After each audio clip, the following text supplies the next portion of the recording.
Looks like we have everyone now, so let's call to order the Finance Committee meeting of March 22nd, 2021. And Dave, will you call the roll, please? Certainly. Alder Carter. Present. Alder Bedar. Present. Alder Verveer. Here. Alder Campbell. Here. Alder Harrington McKinney. Present. Alder Furman. Present. Mayor, you have quorum. Thank you. We have no one registered for general public comment. Are there any disclosures or recusals on any items on our agenda today? Seeing none, we'll go to the consent agenda. We have speakers on items 13 and 15. So those will be excluded from the consent agenda. Are there other items? Alder Campbell. I would like to exclude number 12, and for number 9, have the motion be to place on file since the Transportation Commission unanimously rejected it, and it's required for their support is required for that to go through. So 12 and 9. Right, thank you, Alder. Any other items? Alder Verveer. Thank you, Mayor. I wish to ask a question or two on items 6 and 7, please. 6 and 7. Any additional items? All right, so we will be excluding from the consent agenda items 6, 7, 9, 12, 13, and 15. President Carter, a motion? I move the consent agenda at this time. Second. The consent agenda has been moved and seconded. Is there any objection? Oh, let me tell you before we go on that on item 1, Lisa Daniels from the city is here available to answer questions. And on item 3, Janet Hirsch of Cedar Creek Trail is here in support, not wishing to speak. And on item 5, Kaba Ba of North Hancock and Jarek Kujabi, also of North Hancock, are both here in support, I believe representing the Midwest Go group. Are there questions for any of the registrants on those items? All right, seeing none, then on the consent agenda, is there any objection to recording unanimous vote in favor? Seeing none, we'll record a unanimous vote in favor of the consent agenda and come to items 6. Is there any objection to taking up items 6 and 7 together since they refer to the same matter? Seeing no objection, we'll take items 6 and 7 together. President Carter, a motion, please. I move adoption of item 6 and item 7. Second. Right, thank you. Alder Verveer, questions? Thank you, Mayor. Yes, for staff, and I realize there's probably several staff present that could answer these questions, but I was most interested if we could get an update on what the timeline is for implementation of this important program.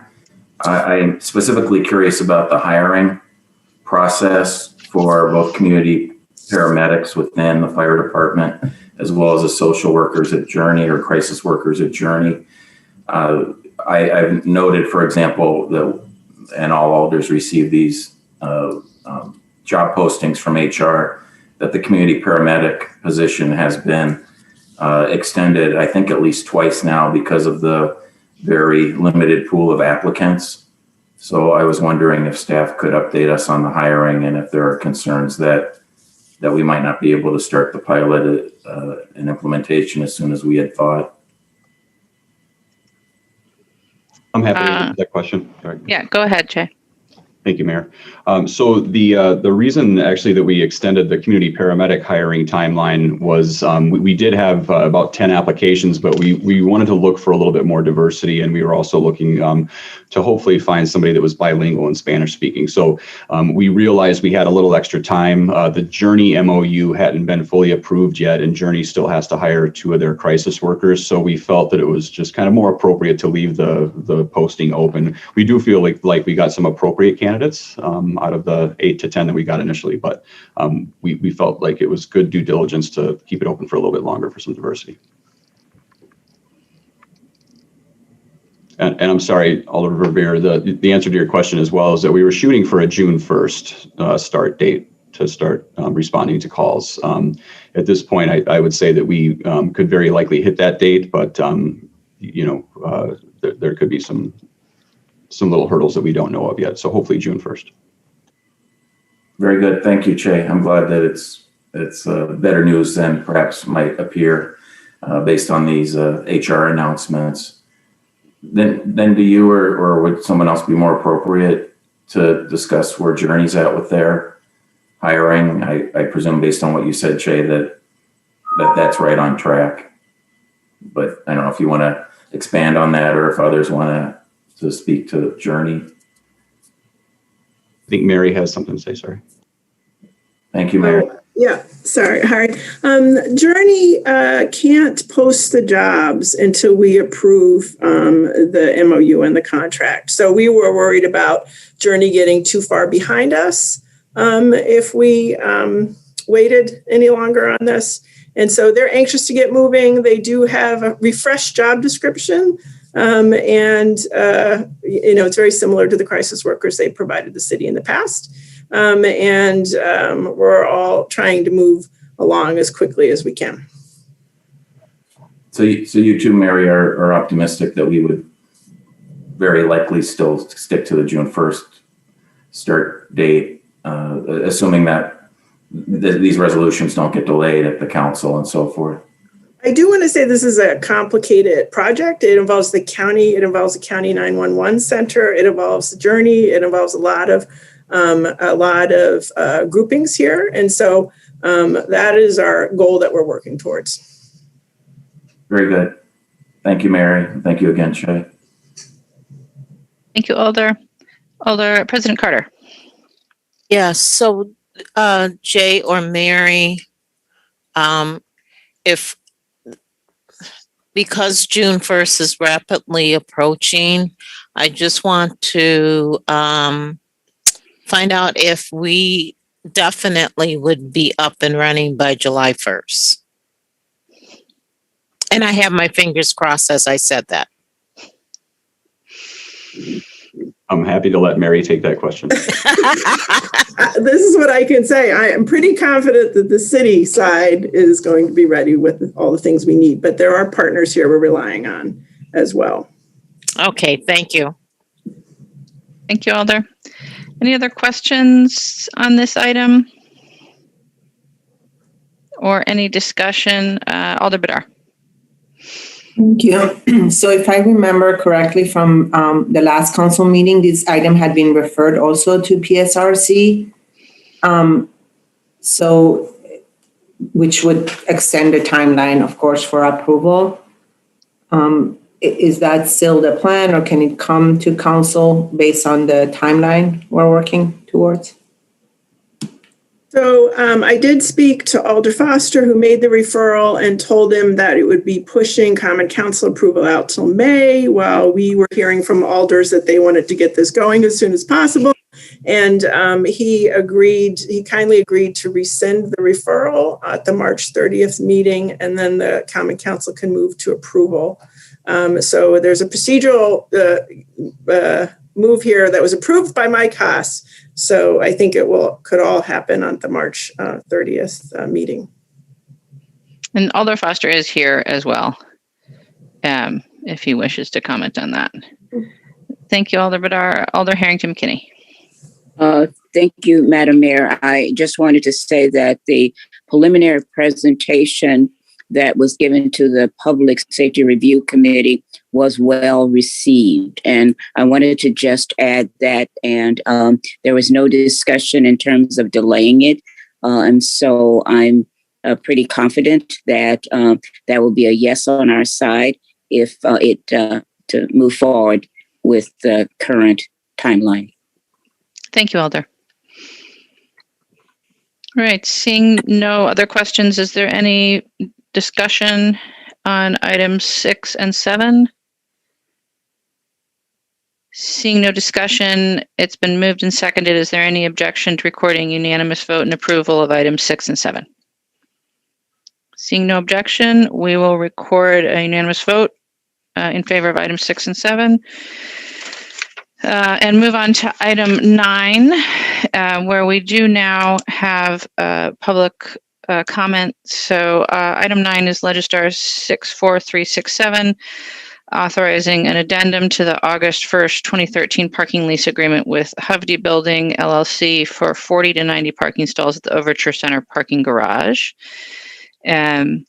And our registrant is Victor Villacrez of Johnson Street, representing Hovde Properties, in support, wishing to speak.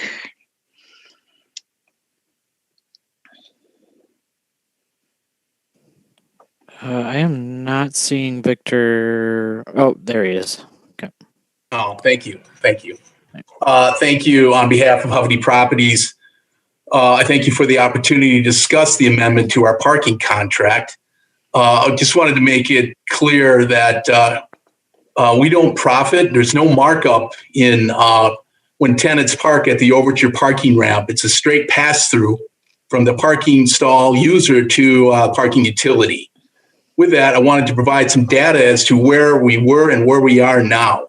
So over the course of the last 2 normal business years, 2018 and 2019, the Hovde contract generated approximately $308,000 in parking revenue to the parking utility. In 2018, the average monthly utilization was 87 stalls per month, or 47 stalls over the minimum. In 2019, the monthly utilization decreased slightly and averaged 69 stalls or 29 over the minimum. From where we are now, from December 2020 to March 2021, 13 tenants per month have signed up for using the Overture parking ramp. However, utilization is significantly lower than that. In January, we were informed that a total of 5 or 6 swipes came from Hovde tenants. Additionally, just the other day, another tenant canceled their parking arrangements with us to use the Overture ramp. That said, Hovde Properties' decision to renovate the former AT&T building was predicated on a partnership with the City of Madison for TIF financing and with the parking utility for available parking. The ability to rely on consistent parking not only allowed us to invest in an antiquated building, but helped reactivate an area of downtown that sat idle for many years. And of course, the influx of employees working, shopping, dining contributed significantly to the downtown economy. Prior to COVID, our building was nearly fully occupied, which resulted in greater assessed value to our building at 316 West Washington and increased revenue to the City of Madison. We appreciate the opportunity and the ability to partner with a parking utility. Utilizing available parking instead of building new ramps makes this a model for sustainable parking in an urban area. This partnership works well, with Hovde providing the City of Madison with parkers and revenues during the day. When ramp utilization is low, those funds would not be there but for this partnership, which we plan to continue. However, as restrictions and other gathering from Dane County Public Health orders continued throughout the pandemic, many of our office tenants were forced to go remote. As a result, many tenants stopped utilizing the parking ramps and ultimately made the decision not to renew. Some made the decision not to renew leases. Added to that, the pandemic, in conjunction with social unrest experienced last year, is making it very difficult to attract users to downtown. Hovde has worked closely with our commercial tenants. That's time. Thank you. Thanks, good. We have, if you could just wrap up, Mr. Villacrez. Victor, you should have a prompt to unmute yourself. There we go. Okay, sorry about that.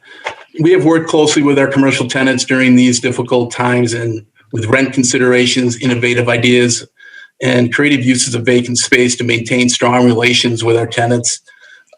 Given these strenuous circumstances, we ask you for similar considerations and are proposing changes to the resolution in front of you tonight.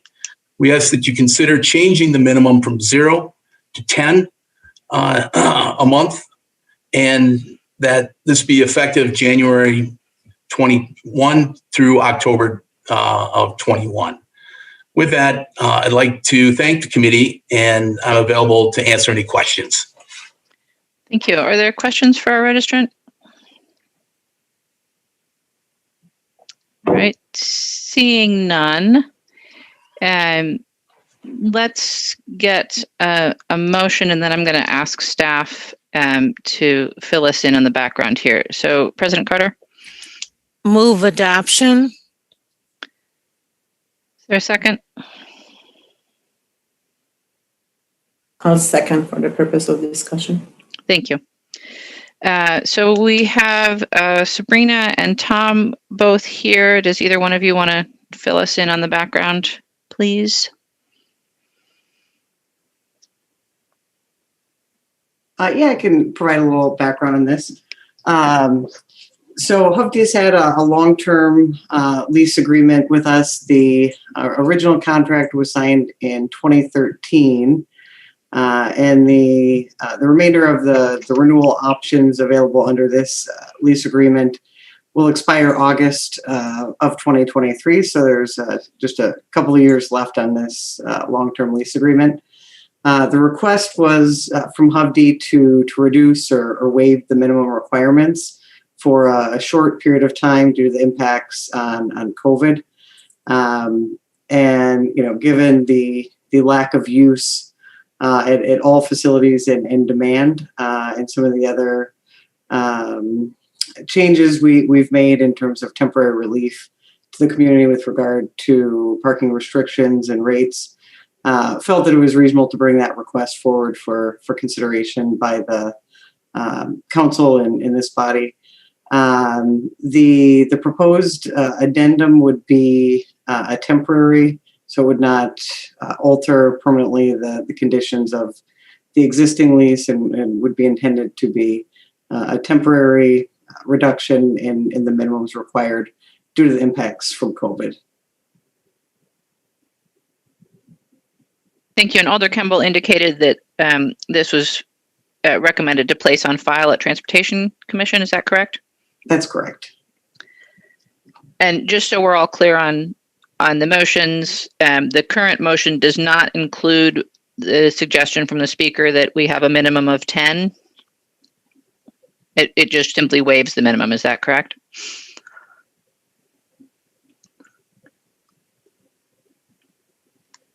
Sabrina? Oh, yes. So the existing resolution just has the terms would be waiving the minimums, and it would be effective November 2020 through October of this year. So the terms suggested are not yet incorporated in what's before you. And if ultimately the council does place the item on file, we just go back to the current terms? That's correct. Thank you. Just wanted to make sure that everybody is grounded in the background here before we go on. Are there questions then for staff, Alder Campbell? Yes, Sabrina, can you clarify, was at Transportation Commission, was there a motion to place it on file, or was this just, did this adoption of this fail? It was a motion to place on file. Okay, and per the terms of the agreement, does it say that Transportation Commission has to approve any amendments? It does. It says adoption or approval by the Transportation Commission and Common Council. So no matter what we do, if we don't place it on file here today, it would still have to go, and there's some amendment, it would have to go back to the Transportation Commission?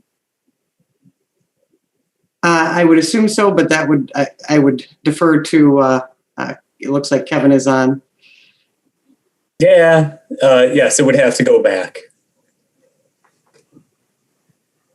And did the Transportation Commission talk about amending this, or did they just reject it?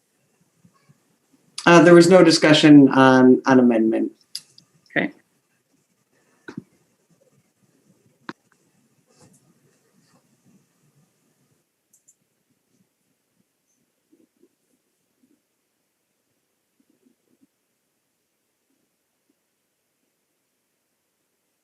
Mayor, your mic is muted. Thank you. Sorry. Alder Harrington McKinney. I'm calling you on mute and I'm on mute. Sorry about that. Not a problem. Sabrina, I want to follow up on the question that Alder Campbell posed. And the question was there a discussion in the Transportation Commission about an amendment? So my question is twofold. One is, by placing this on file, does it actually, by placing this on file, do we need to do anything significantly to include the amendment, or where are you in terms of, when I say you, where is transportation in terms of having this to come up before us again at a later date? I hope my question is clear. Why don't we try this? Sabrina, do you have an opinion about the proposed amendment? Thank you. In terms of what they've proposed, it's, essentially a modification to, or I guess, a compromise to address, I think, some of the concerns that were raised at Transportation Commission. To reduce what is sort of being provided in terms of economic relief to Hovde. So again, I would defer to this body to make that decision. Certainly. No objections from staff, though, is what I'm really looking for. No. Yeah. All right. So Alder Harrington McKinney, in terms of process, I think this body has 3 options. We could vote to approve as is. We could amend, or we could place on file. I guess 4 would be, we could recommend that it be re-referred back to Transportation Commission for them to take this up. And regardless of what happens, it's still going to have to go to council. And then depending on what happens at council, it may have to go back to Transportation Commission. Okay, thank you. And so would it be in order for us to refer this back to Transportation Commission rather than placing it on file? I believe that is a motion would be in order, yes, but let's maybe get through questions for staff first. Okay, thank you. Thank you, Alder Harrington McKinney. President Carter. Yes, thank you. Sabrina, can you tell me what was the reasons that the motion failed at the transportation? I mean, due to the fact of the state that we're in with COVID, I would like to know what their reasoning was. Yes, and Alder Foster, I believe, had made the motion at Transportation Commission, if I recall, so he may want to speak to that as well. But what I recall was, really the concern with approving a waiver of those fees and revenue, given the, current condition of the park utilities budget and revenue losses, which, again, continue to be significant at over 70% revenue losses. So that's what I recall in that discussion. You, Alder Foster, did you want to speak to that? Yeah, sure. I can provide some rationale, at least, for the motion that I made there.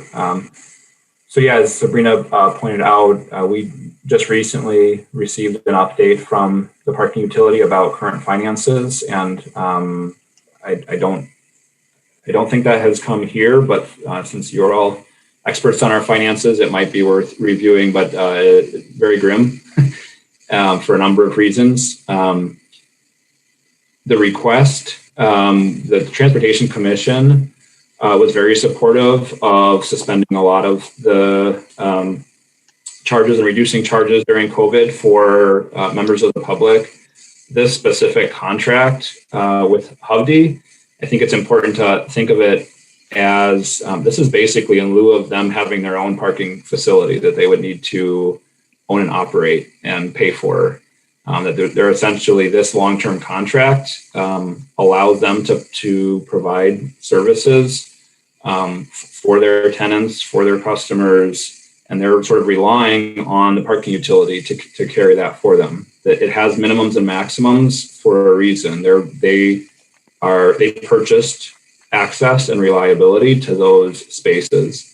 So the request to basically get out of those minimums that were put there for a very specific reason would really only be a subsidy to Hovde to basically say you don't have to carry the costs of providing your own parking facilities. You're going to rely on the city, and when things are going well, you'll pay for them, and then if you don't need them, we're not going to require that minimum anymore. So my personal rationale in not supporting this is that of all the people in this city that need potentially support during COVID, there was not a demonstration that this is a need from this particular contract, and it would be very detrimental to the parking utilities finances to waive that minimum, which we're very entitled to continue to charge. Thank you, Alder. Are there any other questions? President Carter? So Sabrina, how many contracts have you or monthly parking permits has transportation forgiven at this location or at all the locations? Do you know? Sure. So we've not forgiven a number of, the majority of our permits are on month-to-month basis. So folks can cancel those really at any time. Of the existing long-term lease agreements that we have, we've not canceled or waived any of those. Okay, thank you. Right. Any further questions? All right, so let's go into discussion and any alternate motions. Alder Campbell? I'd like to move to place on file. Is there a second to place on file? Alder Furman? It moved and seconded to place on file. Alder Campbell, do you wish to speak to it? I do. Thank you. And the motion is really to respect the crucial role of the Transportation Commission in this particular contract and in matters having to do with parking utility finances in general. They meet twice a month, and they are very much on top of the finances and all the contracts that we have, that the parking utility has with outside parties. And if they have looked at this and decided to reject it, they are the experts and they have the legal responsibility for these contracts. And I would like to support that by mirroring their decision to place it on file. Thank you, Alder. Is there further discussion on the motion? Alder Badar. Madam Mayor, so I did hear very clearly that this current proposal before us does not have the support of the Transportation Commission. I guess my question is whether referring it back would be something that would be entertained as by the Transportation Commission. And so that's my indirect way of asking a question to Alder Foster. Thank you, Alder. Alder Foster, did you wish to speak to it? Sure. And obviously, I can't speak for the commission. I could speak for myself. I don't find the alternate proposal to change the dynamics of at least my decision on this. So I don't think it would be very worthwhile personally. Can I ask a follow-up question? Go ahead. Was any alternative discussed at the Transportation Commission? No. No. Okay. Thank you, Alder. Is there further discussion of the motion to place on file? Alder Harrington McKinney, are you waving at me? Yes, I am. I'm on the phone, so it's difficult for me to raise my hand. No worries. The question that arises for me is that there was no discussion, and absolutely, I do not portray being an expert, and I know Alder Foster and Alder Campbell are more apt to understanding what that process is. But my question is that they've been a long-term tenant since 2013.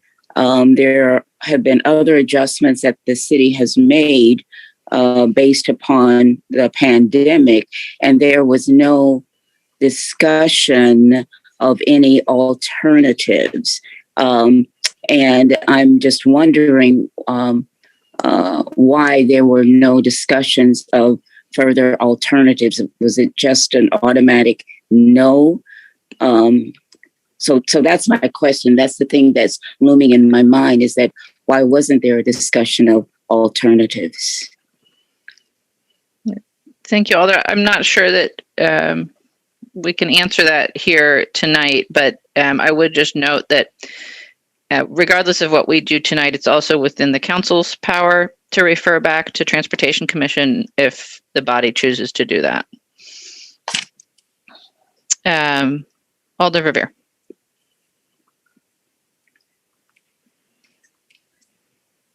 Thank you, Mayor.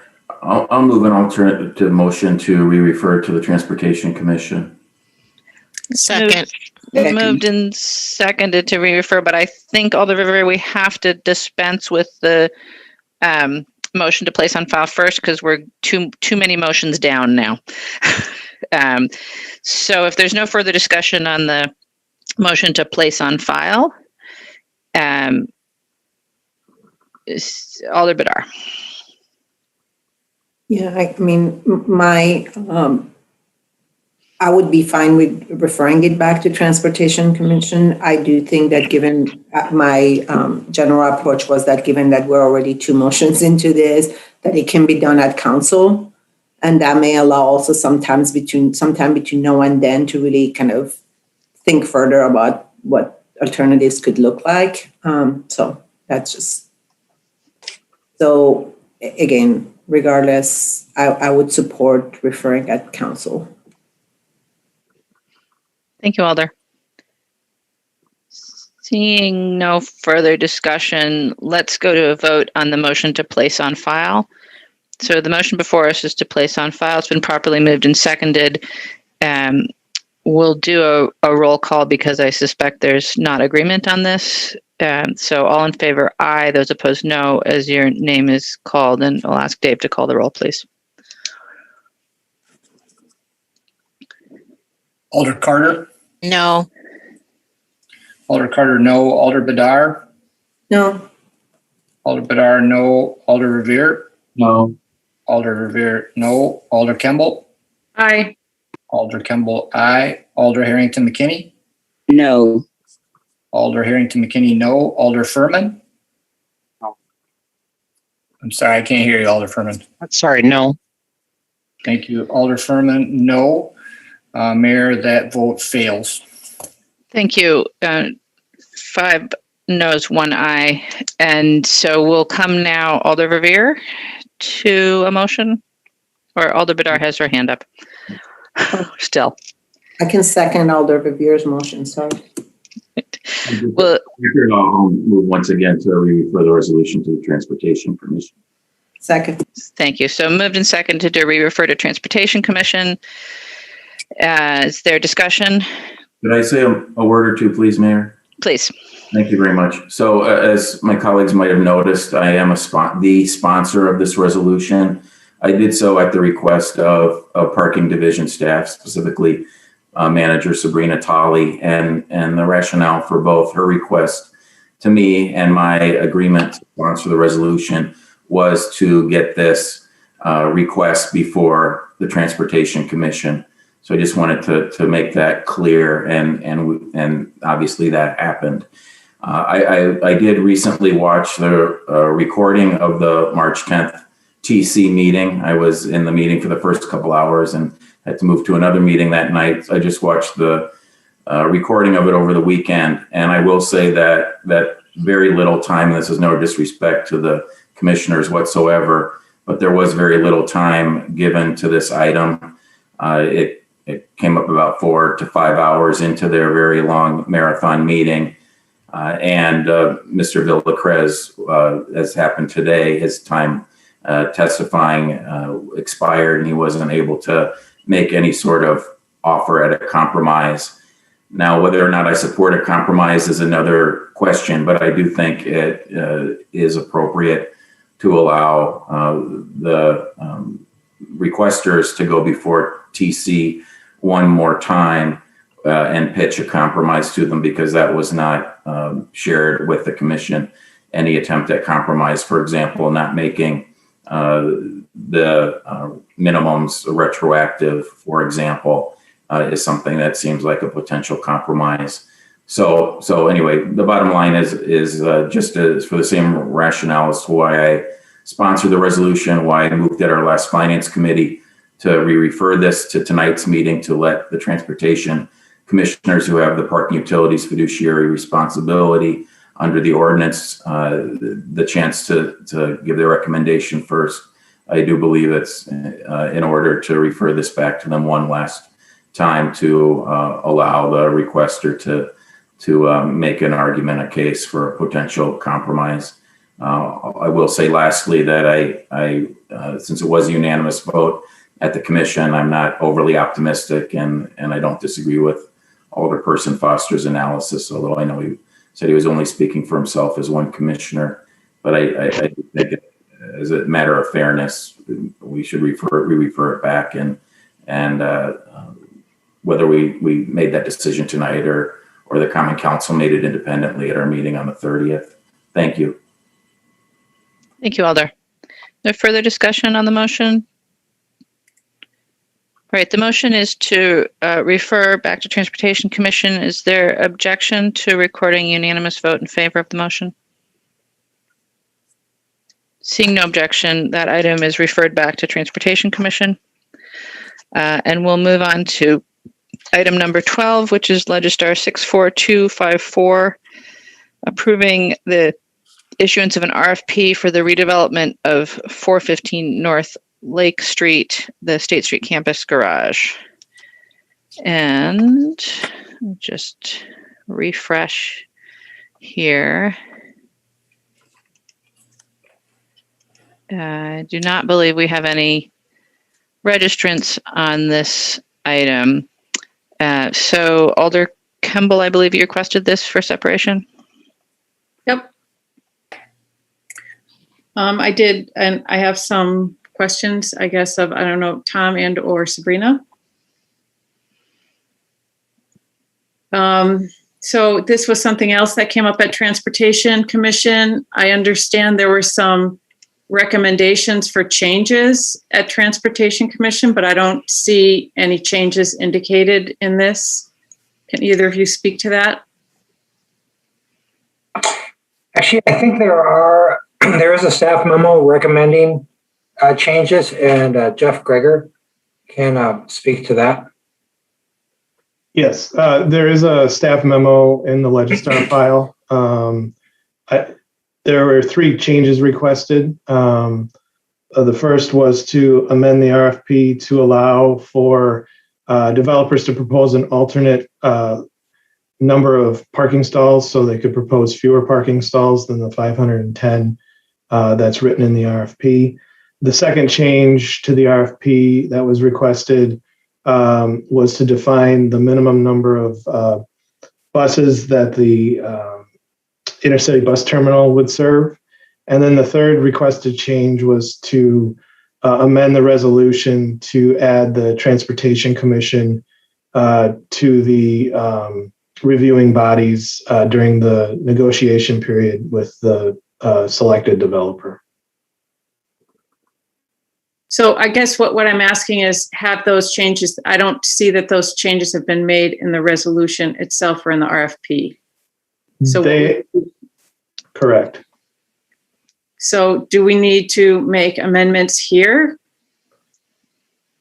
Or shall we be expecting a substitute? Tom, did you want to speak to that?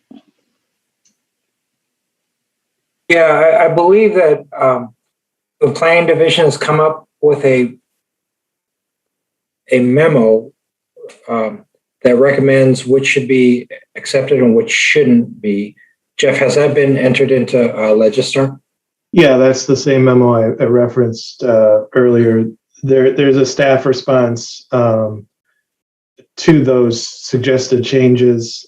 Staff agrees with the first two, adding the alternate bid or the alternate for fewer stalls in the parking structure, defining the minimum number of buses that the terminal would serve. Staff does disagree with amending the resolution. One of the things we learned with the Judge Doyle Square project was that there may be the need to meet in closed session with the mayor and the alders to discuss different things throughout the negotiation phase. In staff's opinion, the finance committee would be the more appropriate body to do that. And the finance committee could, where they deem appropriate, work with the transportation commission to throughout the process of negotiation. And then finally, when the agreed upon developer comes up for approval by council, it'll likely be referred to multiple other committees, and definitely the Transportation Commission would be one of those bodies that would be referred to. So the underlying question still remains of should we be making amendments tonight? I would suggest maybe not.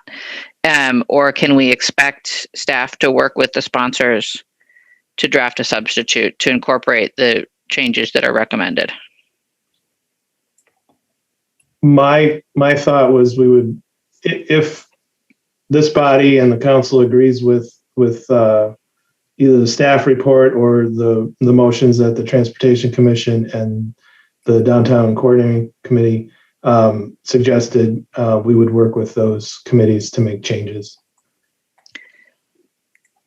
In order to know whether this body and the council agree with the changes, they have to be included in the resolution that we would be voting on. And the way to do that is to create a substitute. Alder Campbell? Yeah, I move to refer this to our next meeting until we have a substitute in front of us, because it's all too contingent for me right now. The motion to refer, is there a second? Second. It's moved and seconded to refer. Alder Bedar. Not that I want to complicate things more, but it seems to me that maybe we need a substitute and an alternate. So whoever wants those needs to work on them with staff too. I mean, I can see where staff is kind of like, so the sponsors can do a substitute with staff, or those who want something else can do an alternate. Right. So let me just see if staff have an understanding of a path forward here. A nod is sufficient. Yes. Matt says yes. All right. Alder Foster. Thank you. Yeah, I guess just to put a little bit more point on this, I think some of the questions and the requests that the Transportation Commission made or suggestions are because the current RFP is very vague on some very important and key points. One of those, based on the staff memo, staff agrees to put a minimum for the number of buses.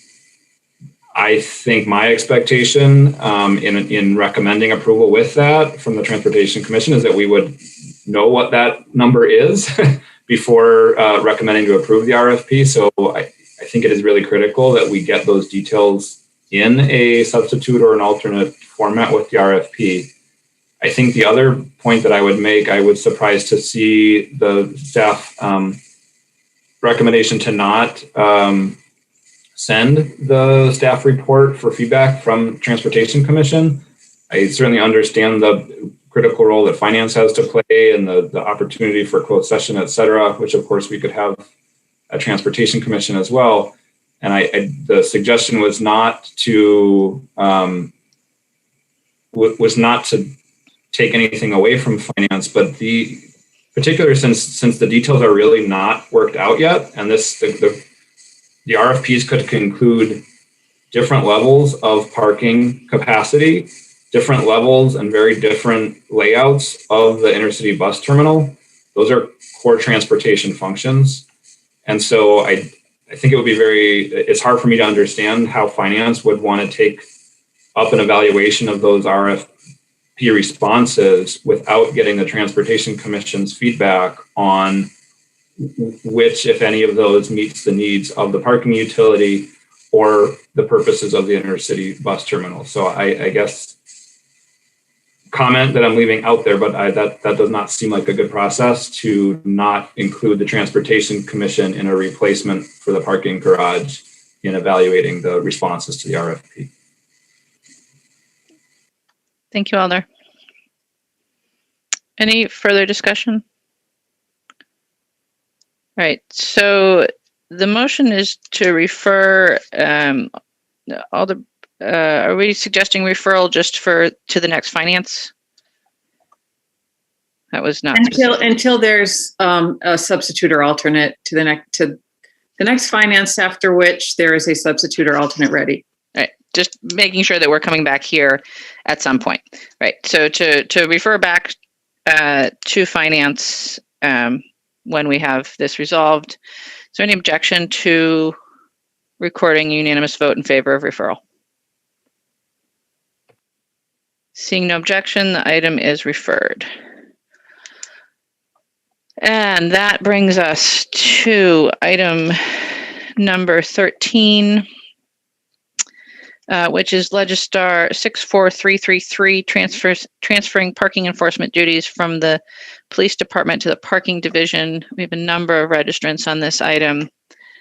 Let me just refresh to make sure I have the latest list, starting with Walt Jackson of Schneider Drive in Stoughton, Wisconsin, in opposition, representing AFSCME Local 6000, to be followed by Rebekah Mugford. Walt, you should have a prompt to unmute yourself. There you go. I do. Can you hear me? Yes. Thank you. Good evening, Finance Committee members. My name is Walt Jackson. I'm Vice President of AFSCME Local 6000, and our employee association represents the parking enforcement officers that you're discussing tonight regarding Legislator File 64333. I'm here to express our members' concerns of their physical move, if the physical move happens to this, to their parking or work unit. As we read and understand the transfer study, we see no compelling fiscal or organizational need for this move. As PEO salaries and operating expenses are no longer with the Madison Police Department budget, the move will only cause added costs for the parking utility with new construction and additional staff needed to service the many aspects of the work unit. In addition, there is no consolidation of expenses, equipment, types of enforcement, or overall citywide operational efficiencies, since there will still need to be some amount of these functions within the police department. This is a duplication of services. It was just last fall that we had heard how close parking utility would be to financially bankrupt due to the pandemic and even the laying off of staff. The study really doesn't address this, nor does the study address the potential loss of revenue from enforcement the PEOs do at MPD as state statute allows. As for budgeting, parking utility has paid for 5 parking enforcement officer positions for the last 20 plus years, and that has never been a challenging budget budget obstacle to either finance unit, nor do we read in the study how all of the PEOs in the PU budget is a problem for either finance unit. Munis and each finance unit can handle this budgetary item. Of course, our major concern is the issues of personal safety for these field employees, not being connected directly to the 911 center and Madison Police as they are now. Although there is societal pressure to defund the police, we believe there are better ways to repurpose the police budget, mission, and duties without jeopardizing the non-commissioned civilian Madison Police employees. As an openly gay man who survived the 2001 through 2003 purge of openly GLBTQ plus employees from parking utility, I know a few things about management causing havoc to one's work environment. These last few months of this budgetary process has only done harm to those in these positions as it relates to their personal safety, their mental health, and how they identify with their hired employer. Local 6000 has always enjoyed a strong working relationship with the City of Madison Common Council, commissions, committees, and the mayor's office. We sincerely hope that this well-intended but misguided effort by some to change the PEO healthy, productive affiliation with the Madison Police will not be at the further expense of our members' sense of personal safety and emotional well-being while performing their challenging jobs. I'll leave you with a personal historical reflection of fellow allies William Lloyd Garrison and Frederick Douglass, who grew apart over their anti-slavery goals. Douglass's goals were very simple. He wanted to end slavery, and he was willing to do just about anything within reason to do so. Garrison, on the other hand, was not content with merely abolishing slavery. My ancestral abolitionists considered themselves as responsible reformers and stayed away from irresponsible agitators. So when radical abolitionists under the motto, "No union with slaveholders," criticized Douglass's willingness to engage in dialogue with slave owners, he replied, "I would unite with anybody to do right, and with nobody to do wrong." Thank you for your time, and I'll be available this evening for any questions or follow-up. Thank you. Thank you. Our next tradition is Rebekah Mugford of South Carroll Street, in opposition, to be followed by Garfield Cunningham. Can you hear me? Yes. Okay, great. I'm called back. I'm a parking enforcement officer. And to start today, I'm going to just briefly explain the purpose of parking enforcement and the purpose of parking utility. I'm paraphrasing from the city website about parking utility. Our responsibilities in parking utility are the maintenance of garages, lots, and street meters. We also administer the sale of permits. And now the basic definition of parking enforcement, I'm paraphrasing from the MPD website. The mission of the MPD Parking Enforcement Unit is to ensure the efficient movement and vehicular and pedestrian traffic along the streets and highways of the City of Madison. Parking utility maintains and sells things for our community, which is absolutely an important part of the City of Madison. Parking utility provides many important services, engaging our community and solving parking problems. Parking enforcement officers ensures human safety in traffic and parking situations while enforcing ordinances and state statutes. Parking enforcement officers and police officers are tasked with protecting and serving our community. It makes sense to keep PEOs at MPD since both types of officers are engaging the community and enforcing laws when necessary. In a financial aspect, parking enforcement officers are already an absorbed cost of the police department. Our salaries are currently covered by parking utility. What I mean by absorbed cost is MPD houses us in several safe buildings. At each building, MPD provides a safe place to enter and exit work, a safe place to use the bathroom. MPD provides us with confidential safety bulletins and alerts. They provide us with locker rooms, storage for our equipment, a payroll and scheduling system, a uniform vendor, a vehicle towing contract. They maintain our radios, computers, and ticketing equipment through IMAT. They buy and maintain our vehicles along with providing dedicated MPD fleet employee. Plus, MPD provides administrative staff to expedite office workflow. I cannot see how parking utility will cover and maintain the cost of these listed items. Parking utility is currently in financial crisis, and Alder Foster just said their budget looked grim. This move will have a drastic financial impact on parking utility. Due to the lack of funds, parking utility has already laid off employees and placed employees in work-share programs. Even the mayor in a March 15th email said, we are facing troubling budget issues. Decreased revenue from Monona Terrace, parking utility, Madison Metro, and the room tax will continue to produce additional deficits this year and likely into the future. What does this mean for all If you could wrap up, please, Beck. Yep. Will parking workers face layoffs in the coming years? Will all parking workers have jobs in the next few years?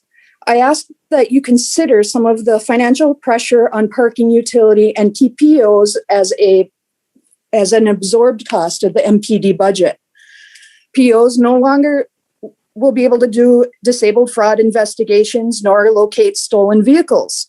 There will be longer response times to school zones, businesses, apartment complexes, homeowners, disabled violations, homeless encampments, and abandoned car drop areas. This in turn drives down the revenue for the city. It is unclear to me who is benefiting from the POs moving to parking utility. It does not seem to be in the spirit of Team Madison to consolidate two very different parking entities by thrusting them into a financial catastrophe. The effect on our community will be palpable. Thank you. Thank you. Our next tradition is Garfield Cunningham of Ray Lane, in opposition, to be followed by Aaron Shapovsky. There's no one by that name present. All right. Do we have Aaron Shapovsky of Park Ridge Drive? Yes. There we go. Go ahead. Excuse me. You'll be followed by Michael Parker. Hello, my name's Aaron, and I'm a parking enforcement officer and live in the city of Madison. I'm opposed to the move of parking enforcement from MPD to parking utility. I love working for the city of Madison, living in the city of Madison, and I'm all about Team City. If this move would benefit the community members and be cost effective, I'd be all for it. However, I feel that this move may have negative impacts on the city and be a financial burden during these difficult budgetary times. I understand that the majority of parking enforcement costs have already been moved to parking utilities budget, and it might seem like the correct move then would be to move our whole operation to parking utility. However, I believe that does not make sense financially or from an operational perspective. While we both have parking in our job titles, we do have different roles. Parking utility collects and maintains such things as ramps and meters, and parking enforcement does what the job title implies. We enforce parking ordinances 7 days a week, from 6:30 a.m. until 12:30 a.m. In our absence, MPD enforces these ordinances. There are also many financial implications. Currently, we work out of the 6 district stations in a decentralized model, and this allows us to safely house our parking vehicles, which are a total of 20. And that includes 2 camera vehicles, which need to be stored inside and plugged in, as well as an electric vehicle, which needs a charging station, which we currently have. These district stations also house our staff, which means we have locker rooms, break rooms, workstations, etc. Then there is also the administrative aspect, a uniform vendor, scheduling, payroll system, towing contract, IT, etc. These would be additional costs for duplicate systems and buildings we currently have within MPD and are absorbed costs to MPD. An email was recently sent out to all employees about the ongoing budget issues within the city, and our cost to continue services will be greater than the levy the state allows us, creating a structural deficit. In addition, decreased revenue from Monona Terrace and the parking utility, Madison Metro, and the room tax will continue to produce additional deficits this year and likely future years. The goal is to manage these deficits with as little impact on the city's workforce as possible. It only seems wise then to not spend additional money to move parking enforcement to parking utility if it does not benefit the city and services or in the bottom line. Thank you.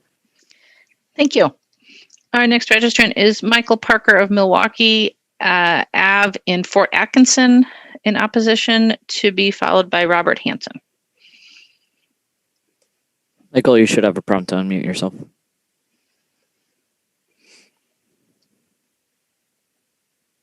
I'm sorry, can you hear me? Yes. All right. Good evening. I'm Michael Parker. I also am one of the POs for the city of Madison. I would like to thank you first for the opportunity to speak on the issue that was already said that I'm opposed to. I believe that the full transition of parking enforcement to the parking utility will have adverse effects on the level of service we provide the community. Currently, parking enforcement operates out of the decentralized model, which assigns staff out of the 6 police stations in the city of Madison. This model allows for faster response times and more consistent enforcement and attention to each area of the city. This could include anything from calls for service, street storage, abandonments, neighborhood issues, or working with schools to ensure that children are being dropped off in a safe location. Working out of a district provides a safe place to enter and exit the building, take breaks, eat lunch, simply use the bathroom. It also allows us to have daily contact with patrol officers, detectives, and the neighborhood resource officers. They also provide us with information on active calls, areas that need attention, or other parking issues that may be related to a police incident. We work as a team out of the same house with the same goal, to make sure the streets are safe for vehicular and pedestrian traffic. In addition, there's also concerns regarding the financial impact this move will have on parking utilities' budget and their long-term goals. It is no secret that parking utility is in a bit of financial crisis. I've heard this issue raised at Transportation Commission during last year's budget issues and as well as recently in an email regarding furlough days. By moving parking enforcement to parking utility, this will only increase the amount of funds being used not to help in their financial issues. By keeping parking enforcement in the police department, parking utility will not have to figure out how to fund the additional support needed that is currently absorbed by the Madison Police Department. Some of these functions include designated IT staff, fleet service coordinator, purchasing coordinator, administrative personnel dedicated to parking enforcement, not to mention the physical space needed to store our vehicles, staff, and equipment. The financial impact parking utility has suffered this year from the pandemic has been overwhelming. Last year, they were forced to lay off several hourly employees due to budget issues, as one of the other POs have already spoke about. This is a big concern, and it's a bit scary for me. Why put an unnecessary financial burden on an already struggling city agency when the current model is working just fine? Thank you for your time. Thank you. Next registrant is Robert Hanson of Fordham Ave in opposition, to be followed by Merle Olson.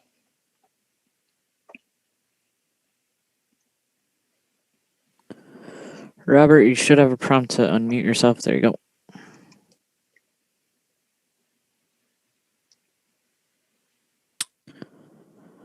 You are unmuted on our end, Robert.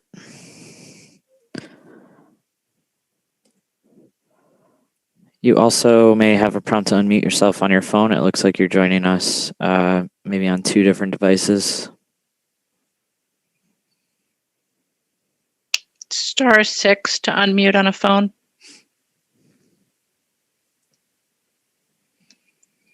All right, Robert, we're going to let you work on that and go ahead to Merle Olson of Carroll Street in opposition, to be followed by Tyson Vitale. Sorry, Robert. It looks like you just unmuted yourself. Are you able to speak? Okay, just wanted to verify. All right, so do we have Merle? Yes, we do. There we go. I believe I'm on here. Yes, you are. All right. My name is Merle Olson. I'm with Madison Parking Enforcement. I'm coming up on to 17 years with the department, and I would just like to discuss some of the logistics of this move. Currently, parking enforcement officers work in a decentralized model. We work out of 6 police district offices. This enables parking enforcement officers to have faster response times, as they're already working in the areas around the district offices.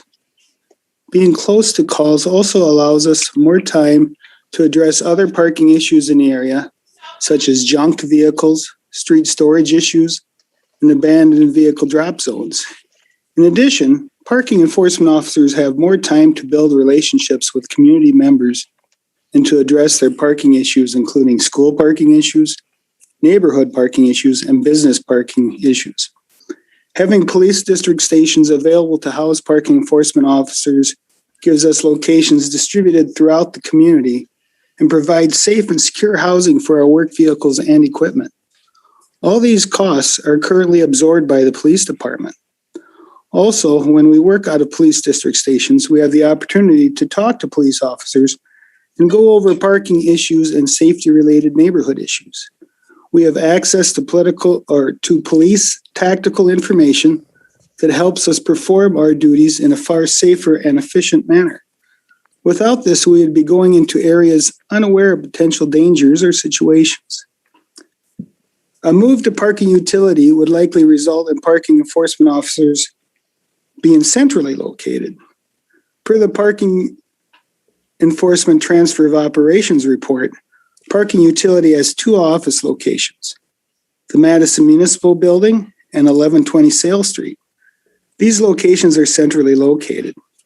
The parking ramps have also been listed as possible sites, but these are, again, all centrally located. A move to a centralized location would also have increased cost implications. There aren't any offices currently available for us to move into. Per the report, both the offices at Madison Municipal Building and at Sale Street locations are near capacity for existing operations. The Sale Street location has limited surface parking and does not have adequate space to store additional city vehicles. Building the space for housing parking enforcement officers and secure parking for work vehicles will cost the city more money during these challenging fiscal times. I also believe that the resulting move to a centralized location will result in longer drive times for parking officers, as they would no longer be housed in the districts they serve, with the exception of the district the whole group is housed in, and that longer drive times would result in longer response times and a decreased level of service to community members. For all these reasons I have detailed, I would encourage people to vote no for this move. Thank you. Thank you.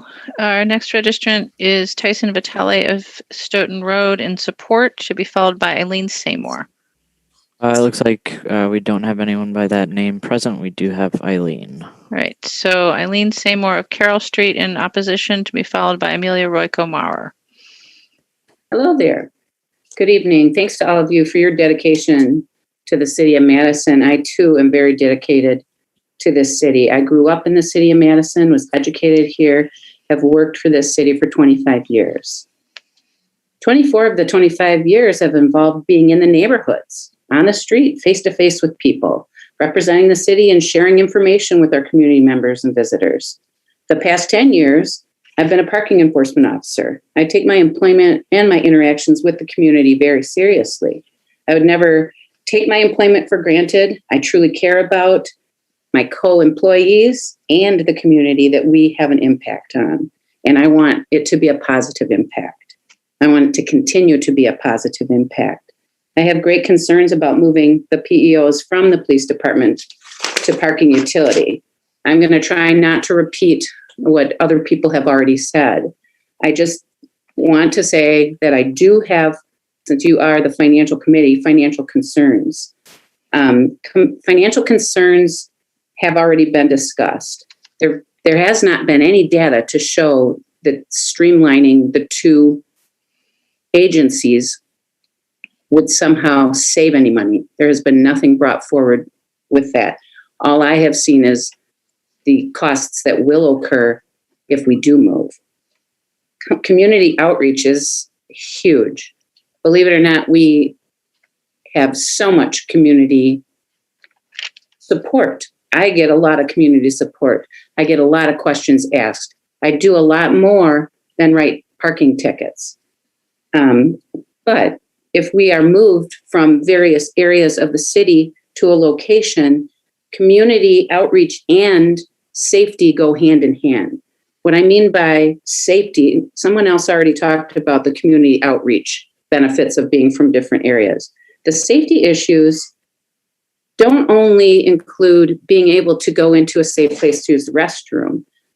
Is being able to go into the different stations when your devices suddenly don't work and you need to get a different one, when your tickets run out and maybe you didn't bring a spare pack, when this weather changes suddenly and you need to get in and efficiently get another layer of clothing on or change your wet clothing. There's a lot of things that we benefit by, and thus the community benefits by us being able to have direct access to many different stations. We don't only have access to the station that we work out of.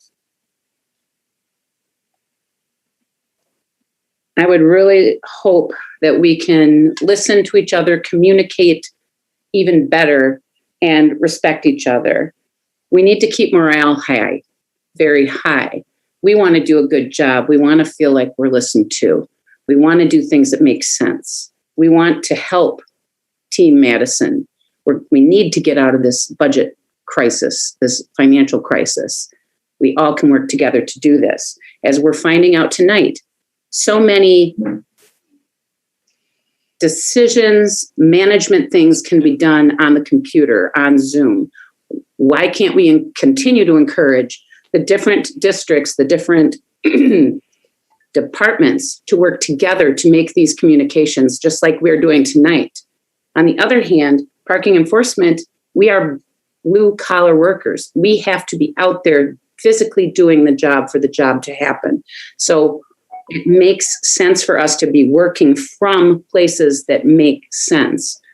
To throw us together with parking utility just because somehow this feels like it's streamlining us does not make any sense to me, because management can work together just like we are doing now, while the safety, the efficiency, and the good work of the parking enforcement officers can continue to happen. I just want to say thank you very much for all your work, and please look at these things. Make sure that there is data that actually shows that it makes any sense financially to move us. Thank you so much. Thank you. Our next registrant is Amelia Royko-Maurer, in support, representing the community response team, to be followed by Bonnie Rowe. Hi there. Can you hear me? Yes. Okay. Thank you. I just want to say I appreciate, the comments and the testimony of the folks who work for parking. What they do on a day-to-day basis outside of, enforcing parking is probably a mystery to most people. What's really bothersome to me in this whole conversation is, once again, as is so often the problem in city government and just functioning in general, not so much in the private sector, because you lose a ton of money if you do this, but is the lack of root cause analysis again here. Why would the parking enforcement workers lose access to those buildings? Because MPD is using them as an ultimatum. MPD is using those stations as an ultimatum. They're essentially saying, if we don't control you and we don't get the money for your budget, then you can't use our stations to stay safe. So ultimately, MPD is using this as an ultimatum, which is really sad, because it's kind of like flailing. It's intelligent, it's smart government to reduce a department to the work that they're supposed to be doing. That's smart, that's efficient, and it ends up in a job well done, because that's what those people were trained for. That's what you reduced it to. And it's not really a reduction, it's just what's appropriate, right? Based on their expertise. Parking enforcement doesn't have to be within the police department. Park rangers don't get that access to those special radio channels. They don't get to sit in those locker rooms. And I understand what I'm hearing most is that they'll lose camaraderie, because, and I get that. I understand. I always thought parking attendants were police officers because they look like them. Frankly, they act like them. So maybe there's some loss there, and I get that. But that's not a reason for the police to continue to control an aspect of city government and city works that they shouldn't be. But the fact that they're using those lockers and that space as an ultimatum is shameful. I'm not surprised. That's who parking enforcement should be looking at right now. You guys should be looking at MPD and saying, you have no reason not to let us have access to these buildings anymore. I mean, how will they change if suddenly they're not under the purview of the Madison Police Department? I mean, if there are super secret radio channels that they have access to right now, shut them off. And if the city, if the parking enforcement folks need help right away, they have a radio. They can use that same radio to ask MPD for help that they did before. I'm a little concerned that maybe what this is about is a sense that they're being reduced to just parking enforcement within the city rather than an entity within the Madison Police Department. And what do you say about that? Madison Police should not be controlling this. There's no reason. There's no reason for them to be controlling this. So please, Alder's Finance Committee, please make this shift, get it done. And MPD should be lobbied hard to allow these folks to continue to have access to the same resources that they had before. I mean, it's all it's all city money, right? And I understand the police get to control those buildings and you guys aren't supposed to micromanage them. But if they need to be micromanaged because they're using these resources as an ultimatum, then I guess they need some hand-holding here. They need to know that this is not appropriate. They shouldn't be doing that. Let folks have access to those buildings and those lockers still. There's no reason not to. That's all I have to say. Please vote in favor of this item. Thanks. Thank you. Our next registrant is Bonnie Rowe of Somerset Lane in opposition. Hi, can you hear me? Yes. Okay, thank you. Well, that is an interesting perspective that the police are attempting to control the parking enforcement officers. As we've heard many of them speak tonight, as well as at the Common Council meeting last time, it sounds like they would really prefer to stay with the police department. Not that they're controlled by them, but because they have many perks and advantages, being able to work alongside the people that they coordinate with on different issues and just all the things that you heard before. Personally, I'm not a parking enforcement officer. I just wanted to kind of stand for those that are in that role and would like to stay with the police departments because it completely makes sense. Also, it was mentioned that it's all city money. So I guess my question to that is, if it's all city money, why not keep it in the most effective place possible? Why split them into two different locations that they would have to bounce between police department, district stations, and wherever they would be housed in another department within the city and the parking utility? So I guess if it's all city money, let's allow them to stay where they're at, where they would like to be, where it makes sense for them to be. I would love to hear any justification really for this move. So far, I haven't heard any. Maybe the alders who have sponsored this amendment would be able to speak to that. But anyway, I think that we can do better for our city employees. I think they've shared all of the reasons, or many of the reasons why they don't want to make that move, that it will not save the city any money. In fact, it will end up costing us more, as we found out at the Common Council meeting last time.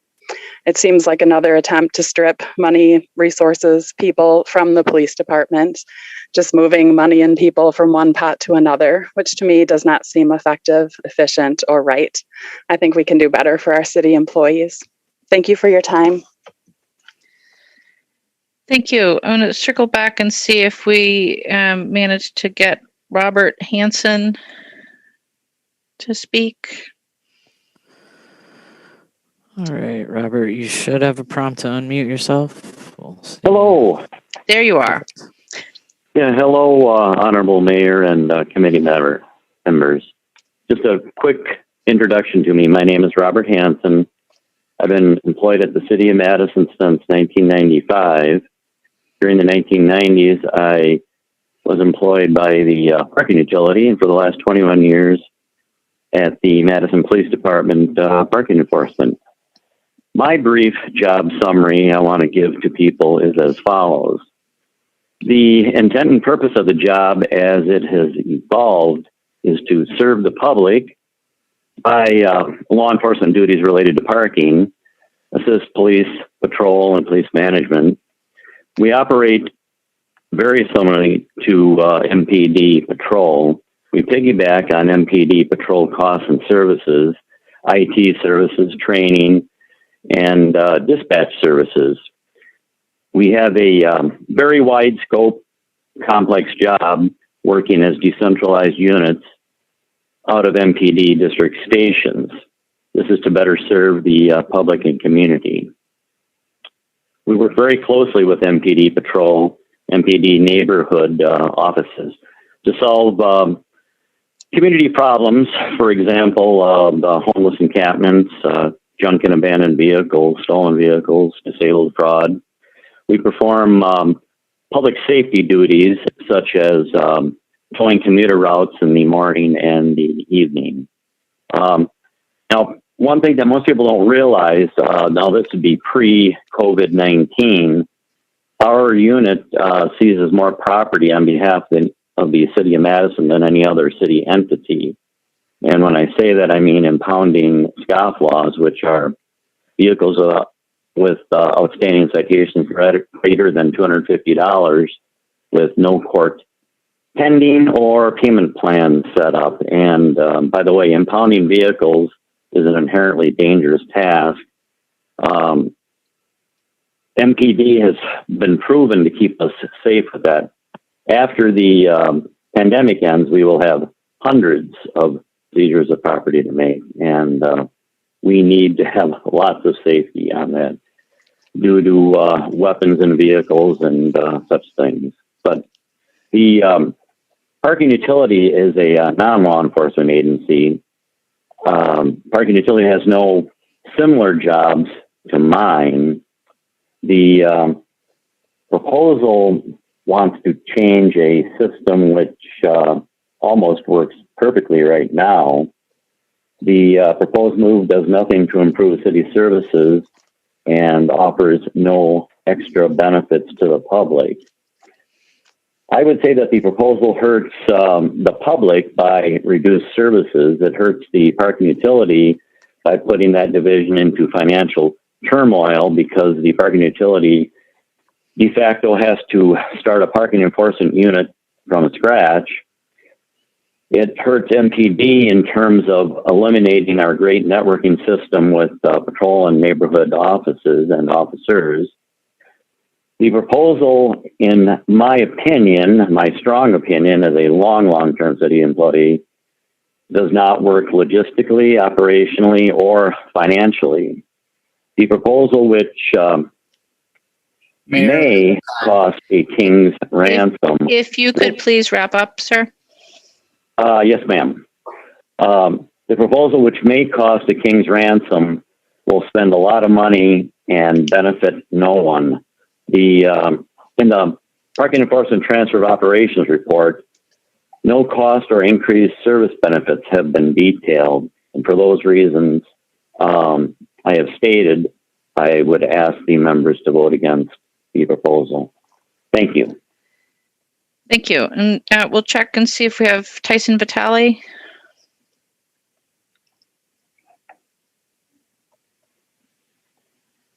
There you go, Tyson. Yes, go ahead. Okay. Sorry, my internet's kind of cutting in and out, so I apologize if you can't hear me well. So I am registering in support of agenda item 13, which is moving the parking enforcement from MPD to the parking, what's it called? Sorry, I forgot the name of the department. I think that we need to have, this makes complete sense to me. Thank you for the folks who put this forward. If I'm being honest, I wasn't aware that this wasn't already going to be happening. I thought this was already happened or was in the process of already happening. So I'm not up to date, but I would say that we need to have,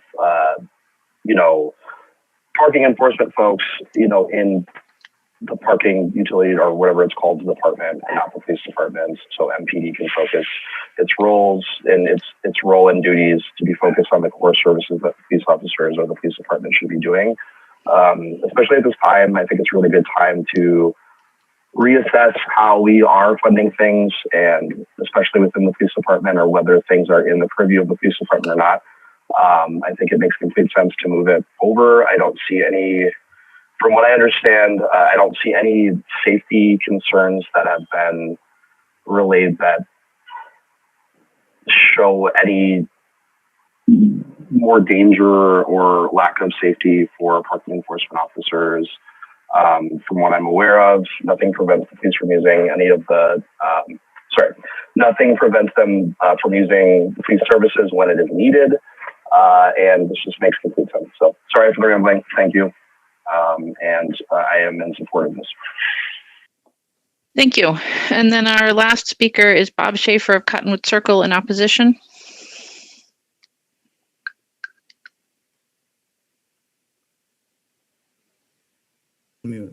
Okay, thank you. I'm a late registrant on this, and I've been listening to all the various speakers, and that it reminds me of some experiences that I've had in the private work of 51 years in that area, and that what I'm sensing is that upper level management here is trying to make decisions based on what they think is the best thing to do, and in reality, the people who are having to do the job have been expressing to you how important it is for them to be able to do the job that they've been hired to do in the environment that they have been accustomed to working with.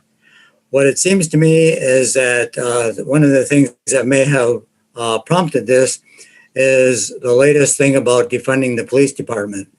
And that if that is the whole situation, that it seems like it's going to be a more costly factor to do. We need to not look at some of the things that are of concern to the people who are suggesting approval of this, but that we need to look at the concerns of the people who have to actually do the job. And that what it seems like you're doing is by taking this action, that you are making it actually more difficult for them to do the job. You're taking away some of the environmental opportunities that they have to perform their job in the best way. So I strongly suggest that you oppose this and you leave the parking enforcement where it is, and that where the support that they feel that they need to have for the job. You need to listen to the people who are actually doing the job to make it possible for them to do the job that they've been hired to do. So that is one of the reasons why I oppose this. And I think that they've spoken to you enough to convince you that you're off on the wrong track if you approve this measure. Thank you. Thank you. We also have Garfield Cunningham back with us. Okay. Garfield Cunningham. Garfield, you should have a prompt to unmute yourself. Can you hear me now? Yes. I'm having internet issues too, but if you can hear me, and this is the finance committee that I'm speaking to, right? Correct. Okay. So my name is Garfield Cunningham. I'm a parking enforcement officer. I've been working for the city of Madison for 17 years. I'm grateful, I'm thankful, I'm blessed to be hired by the city of Madison, by way of the police department to perform this public service. During my 17 years of service, I've worked in several areas of parking enforcement, but my duties have been spent mostly doing meter enforcement. I enjoy and I've benefited from this assignment, and I'm sure the city and citizens of Madison have benefited too. Like all my fellow parking enforcement officers, I'm taking this opportunity to state why I oppose the pending proposal to move the parking enforcement operations from under the umbrella of the Madison Police Department and place them under that of parking utilities. In no way am I prepared at this time to adequately articulate the cost and impact of our safety under the Madison Police Department versus the Madison Parking Utility. My major focus and concern are on and about our safety and security, which have been adequately addressed, secured, and maintained under the leadership of the Madison Police Department. The enforcement of traffic laws and parking enforcement ordinances are always a crucial aspect of this business. I know the sentiment is shared by my fellow hardworking and concerned parking enforcement officer co-workers. A recent study of workplace violence has shown that over 2 million people are affected by workplace violence each year in the workplace. Some of these people are parking enforcement officers. That includes the City of Madison parking enforcement officers, and that includes me. Our safety and security have been frequently challenged and jeopardized. While out on daily, evening, and night patrol, my coworkers and I are regularly subjected to verbal abuse and violent outbursts when writing parking tickets, and in many cases without writing parking tickets. Our mere presence have oftentimes triggered and elicited these kinds of responses from irate and disagreeable vehicle owners and drivers. In more severe cases, some of us have been physically attacked, assaulted, sideswiped by angry, irate, and disgruntled vehicle owners and drivers who get caught and have been ticketed for parking ordinance violations and breaking the rules. In my 17 years of working as a parking enforcement officer, I have had many contacts with disgruntled drivers, vehicle owners, and people. I do recall having run-ins or contact with thrown objects from moving vehicles. Disgruntled drivers, vehicle owners, and people have physically blocked my path in the effort to prevent me from writing a ticket. They have spit at me. They threaten to harm me. They hurl racial epithets and slurs at me. They tell me to F off, to go F myself, F youth, F parking enforcement. They enter their cars and they've revved their engines and drive towards me at a high rate of speed in the attempts to run me over. Mentally challenged and deranged people have confronted me and blocked my path. Believe me, these are only a few of the safety and security hazards I have experienced. I could mention more, but for the sake of time, I believe this should give you a pretty good idea of the safety and security threats the City of Madison PEOs are up against daily. My coworkers and I work with the faith and confidence that our uniforms and equipment give us quick access to and response from refined Madison police officers when our safety and security are at risk or challenged. That is not to say that this will not happen under the umbrella and operations of Madison Parking Utility. It is to say that under the current umbrella and operations of the Madison Police Department, parking enforcement officers have a well-established function and relationship that must not be severed. The last thing I want to say is that placing parking enforcement officers under the umbrella and operations of parking utility will mean the loss of assured and secured access to bathroom facilities and computer workstations in 6 Madison Police districts for PEOs, especially for those who work the night shift. Remember, our safety is always jeopardized. These safety issues have not been adequately and sufficiently addressed and guaranteed. For these reasons, I respectfully ask that the City of Madison Parking Enforcement Officers and its operations continue to function under the umbrella and operations of the City of Madison Police Department. Thank you. Thank you. I believe that is everybody who is registered to speak. We did have a couple of people register as available to answer questions, but I don't see any of them on the call. So, and then we have a number of other people registered not wishing to speak. The total count is 29 in support and 21 opposed.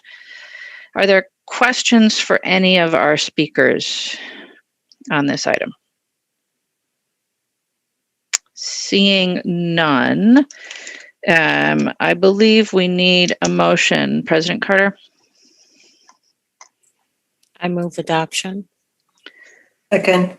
Moved and seconded to adopt. Are there questions for staff? Alder Badar. Thank you, Mayor. I think this would be for Captain Cheney Austin. So this is a question about the use of the district buildings. I did see in the report that there was mentioned that MPD felt that these buildings are secured buildings for MPD personnel. One, can you confirm that? Yes, I can confirm, and I can also tell you why as well. Okay, tell me why. Okay, so we currently have various agreements with some of the systems that we use, some of the sensitive systems that we use, computer software systems through DOJ, state DOJ, and federal DOJ entities that we shall restrict access to MPD facilities for MPD employees or those who are escorted within MPD. So we have to limit access to those who have been screened by MPD. Can I ask a follow-up question? Go ahead. So those who have been screened by MPD, could other city staff not be screened by MPD? Are there city staff that are not? No, I'm just saying, could other city staff that if they go through whatever you consider the screening process to be, whatever those requirements are, could you not screen them and allow access to their building, which are city buildings? Yeah, there are a handful now that go through that, and that's city engineering who does some of the cleaning and some of the work at MPD. That's only a handful. It's not 31 people, however. Thank you. So possible. Thank you, Alder. President Carter. Yes, thank you. I have two questions. One to Sabrina, was this something that your area requested, that parking enforcement be transferred? No, it was not. This came up through the budget process last year. Okay, thank you. And then to the captain. So let me ask you a procedure question, that if parking enforcement officer is going out to pick up a car that is because of outstanding tickets, et cetera, do they ask you, not you personally, but the department, whoever's there, to run the plate so they know what they're getting into? And if not, how would this work if they are in the transportation, public transportation area? I am concerned from what we heard. What can you tell me on your end? Thank you, Alder Carter. And I know the answer to this, but if you may allow me, and Mayor, if you may allow me, Stephanie Neeson, the parking enforcement supervisor, is also here, and she's our in-house subject matter expert, so she may want to elaborate if she can. That's fine. Thank you, Alder. So they currently have access to nearly everything a police officer would have access to when it comes to vehicle information, registered owner information, safety information that will come up if you run a plate, for example. It may say terrorist file, it may say violent wanted person file, it may say missing endangered person, right? We currently have all that access to that information. That will be lost if transferred through, not all, but a lot of it will be lost because it will no longer be under the umbrella of law enforcement. And so because parking enforcement is under the umbrella of the police department, they have access to that information. That will be lost. And so they will be left with likely what Sabrina and her staff have access to now, or what Parks and Parks Division have access to with the park rangers. And Stephanie, did I miss anything there?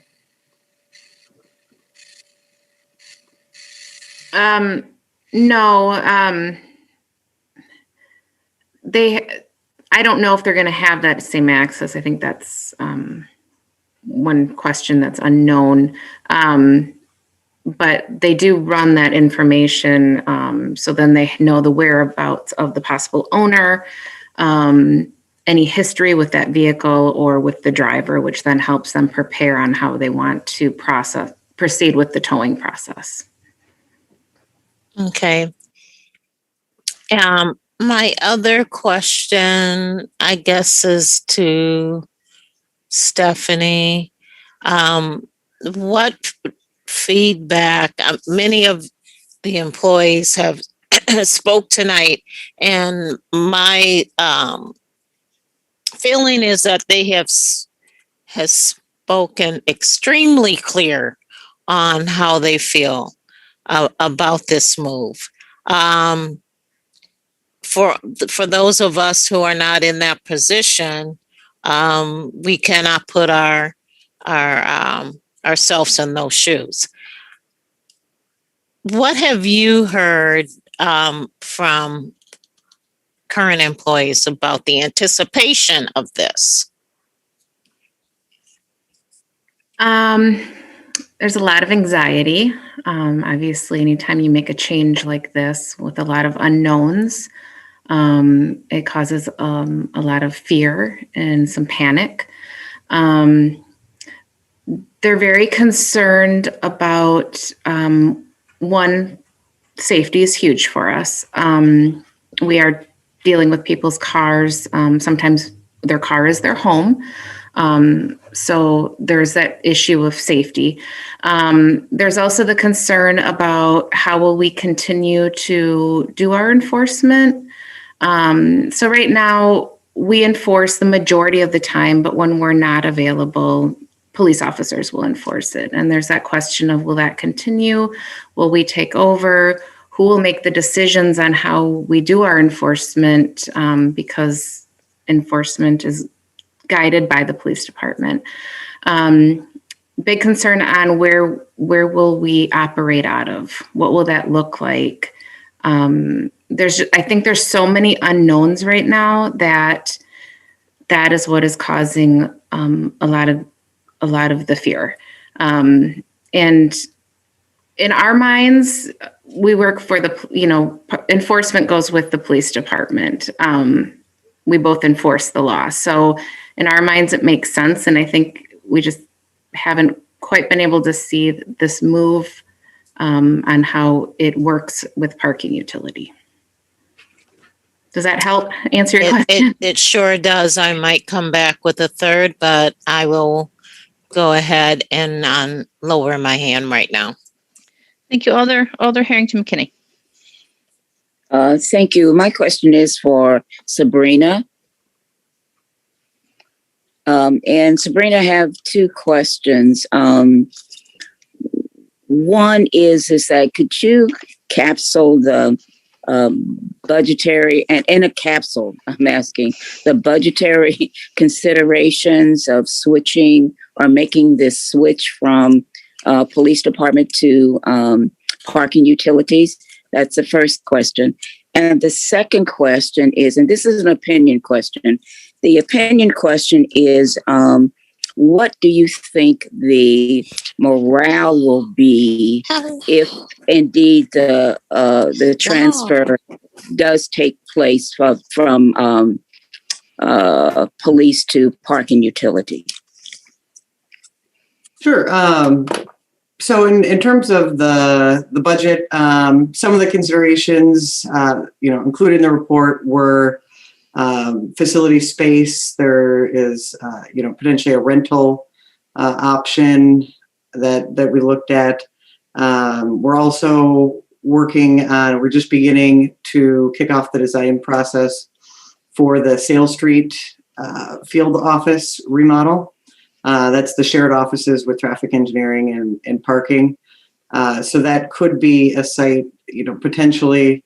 We don't know what the cost implications might be in terms of if we were to design for just existing staff versus a transfer of parking enforcement, or if that would be really a feasible location to house all of them. So I think that's one of the costs. There would be some additional license fees or duplication of license fees for parking utility to get software, as well as staff time for developing new integrations and processes for that.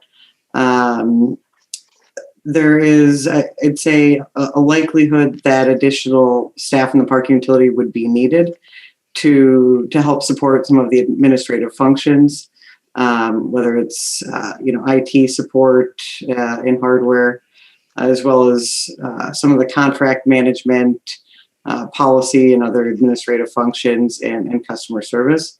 We don't know exactly at this time, and I don't think we will know what exactly those the rate position needs would be until we were to work on implementation. But I think that there's a possibility that we don't have the capacity to absorb the support functions related to taking on the operation. And on the second point of morale, I think certainly Stephanie spoke to the concerns of the PEOs and anxiety. We would certainly do our best to make that transition as smooth as possible. And, I think we, do have a commitment to our employees and to open communication with them. So, I do think that would help with that process. But again, I think it would be a difficult transition for folks, as they've stated. Thank you very much for your answer completely to my questions. Thank you, Alder. Alder Badar. Thank you. So notably in the list of cities that do not have parking enforcement under their police department is Milwaukee and Green Bay. So I'm wondering if any staff has spoken to people in city of Milwaukee. Let's just use that so that I don't get we're a bigger urban city. Tom? Their experiences. Yeah, I've been contacting various cities throughout really the United States, and it goes both ways. And they all have their separate reasons for how they structure it. In Milwaukee, parking enforcement is in the parking utility. They have their own dispatch system, and they really did it as a way to focus on parking citation revenue. In Minneapolis, an example is they have it under traffic control, and because it has a lot to do with stadiums there. I just spoke with Denver. Denver just recently transferred enforcement operations from MPD to the parking division, probably for similar reasons that are being considered here. Conversely, St. Paul, I just spoke of St. Paul in Minneapolis. St. Paul has it in, continues to have parking enforcement in the police department. So it is common for enforcement to be outside of the department or the police department, but it's also common for it to be inside the police department. And it seems like every city has their own unique set of reasons. Thank you. Thank you, Alder. President Carter? Oh, sorry. Go ahead, Alder Badar. Question. So, one of the things we hear is that, because there is enforcement in it, that it seems to belong better within the police department because of the enforcement of the law. But I can think on top of my head of many departments that have an enforcement duty to them, like building inspection, which goes into people's homes. So question for Captain Cheney is, how many calls, if you can think, or, what's the relationship, let's say, with police and building inspection? Which I would think, again, you're going into people's homes, which.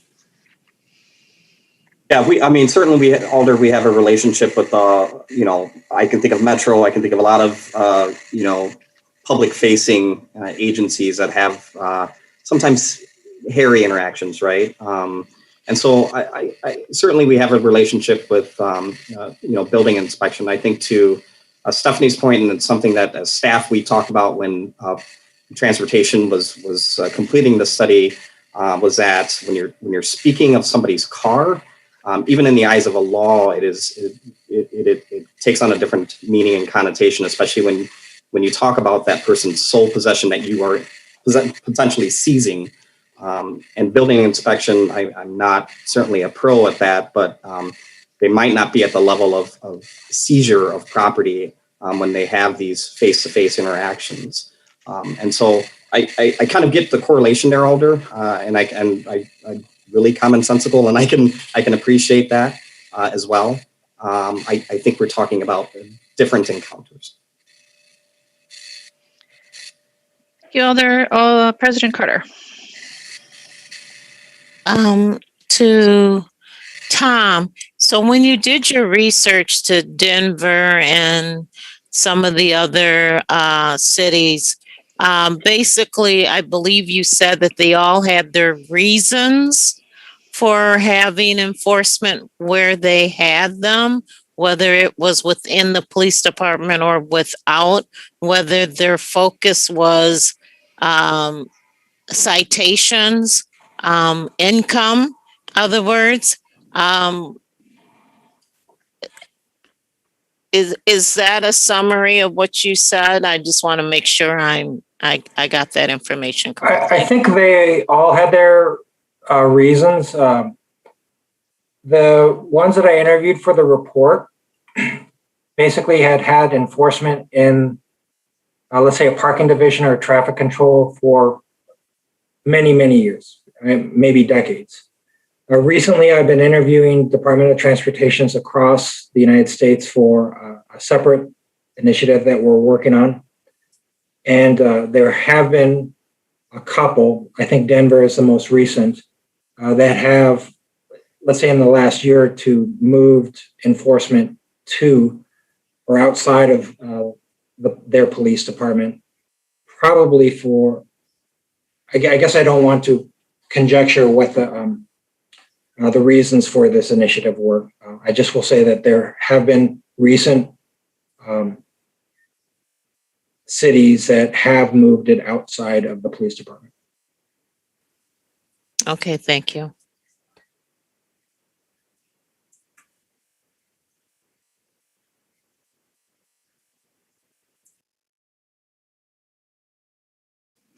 Mayor, you're muted.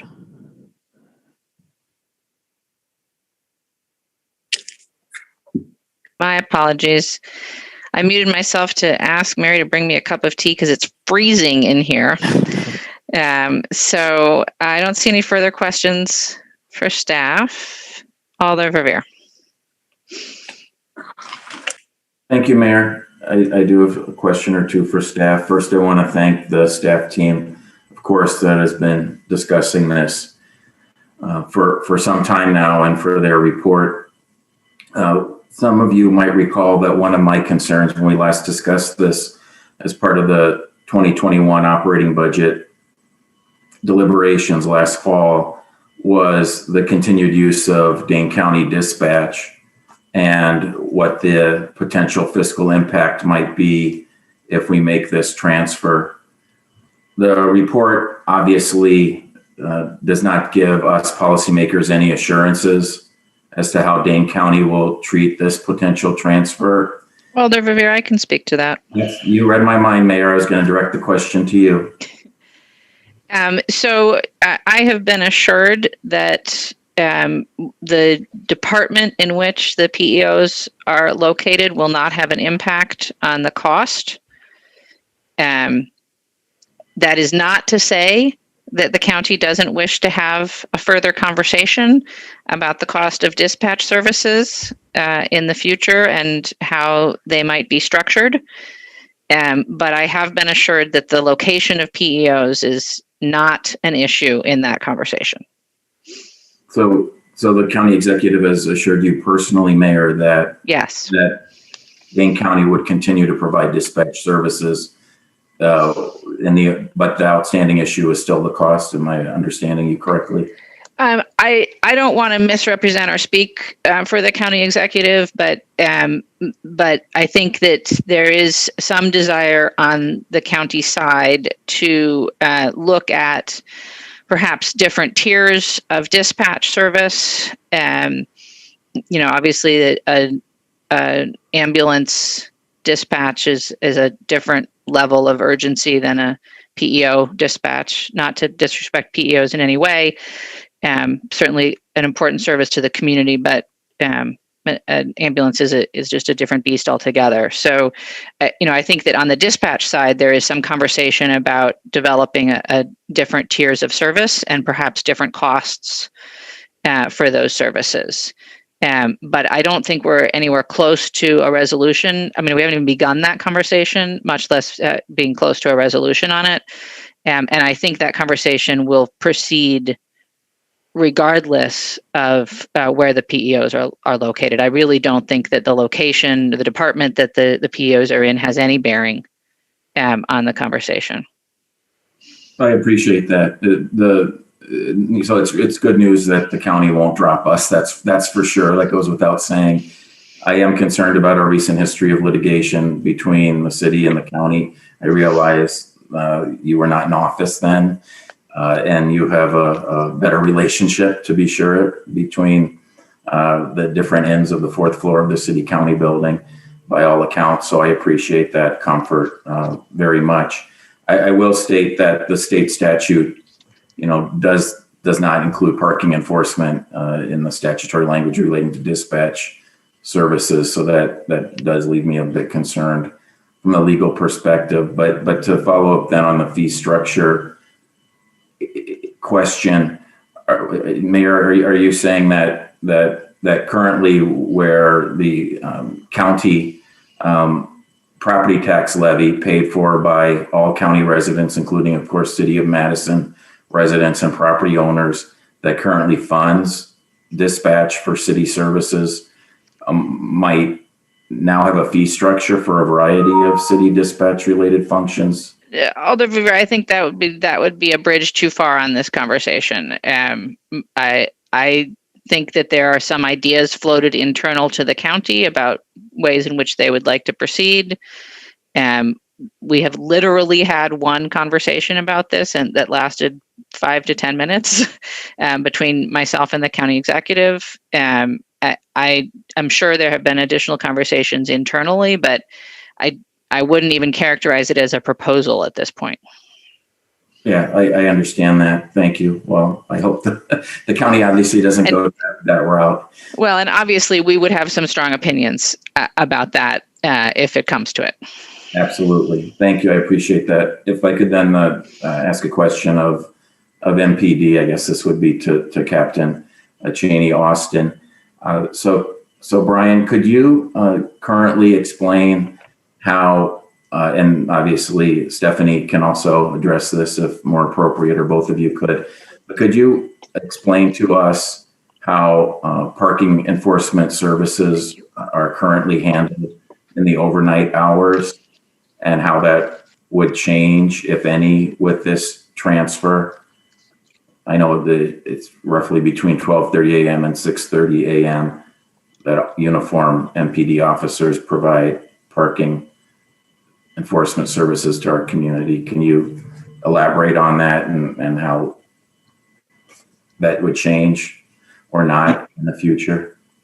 You bet, Alder. As I think one of the PEOs did allude to, there is some concern about the potential impacts of this move and how it would change sort of operationally, and if it would be an additional burden on the patrol officers who would be the last resort entity for these sort of calls. What I mean by that is that some of the calls, the PEOs establish a working relationship with our community members, and some of the things that we often see is calls come into dispatch where they're specifically asking for a certain PEO, and very similar to how the police department works, where you have community members that establish relationships with police officers that specifically request them.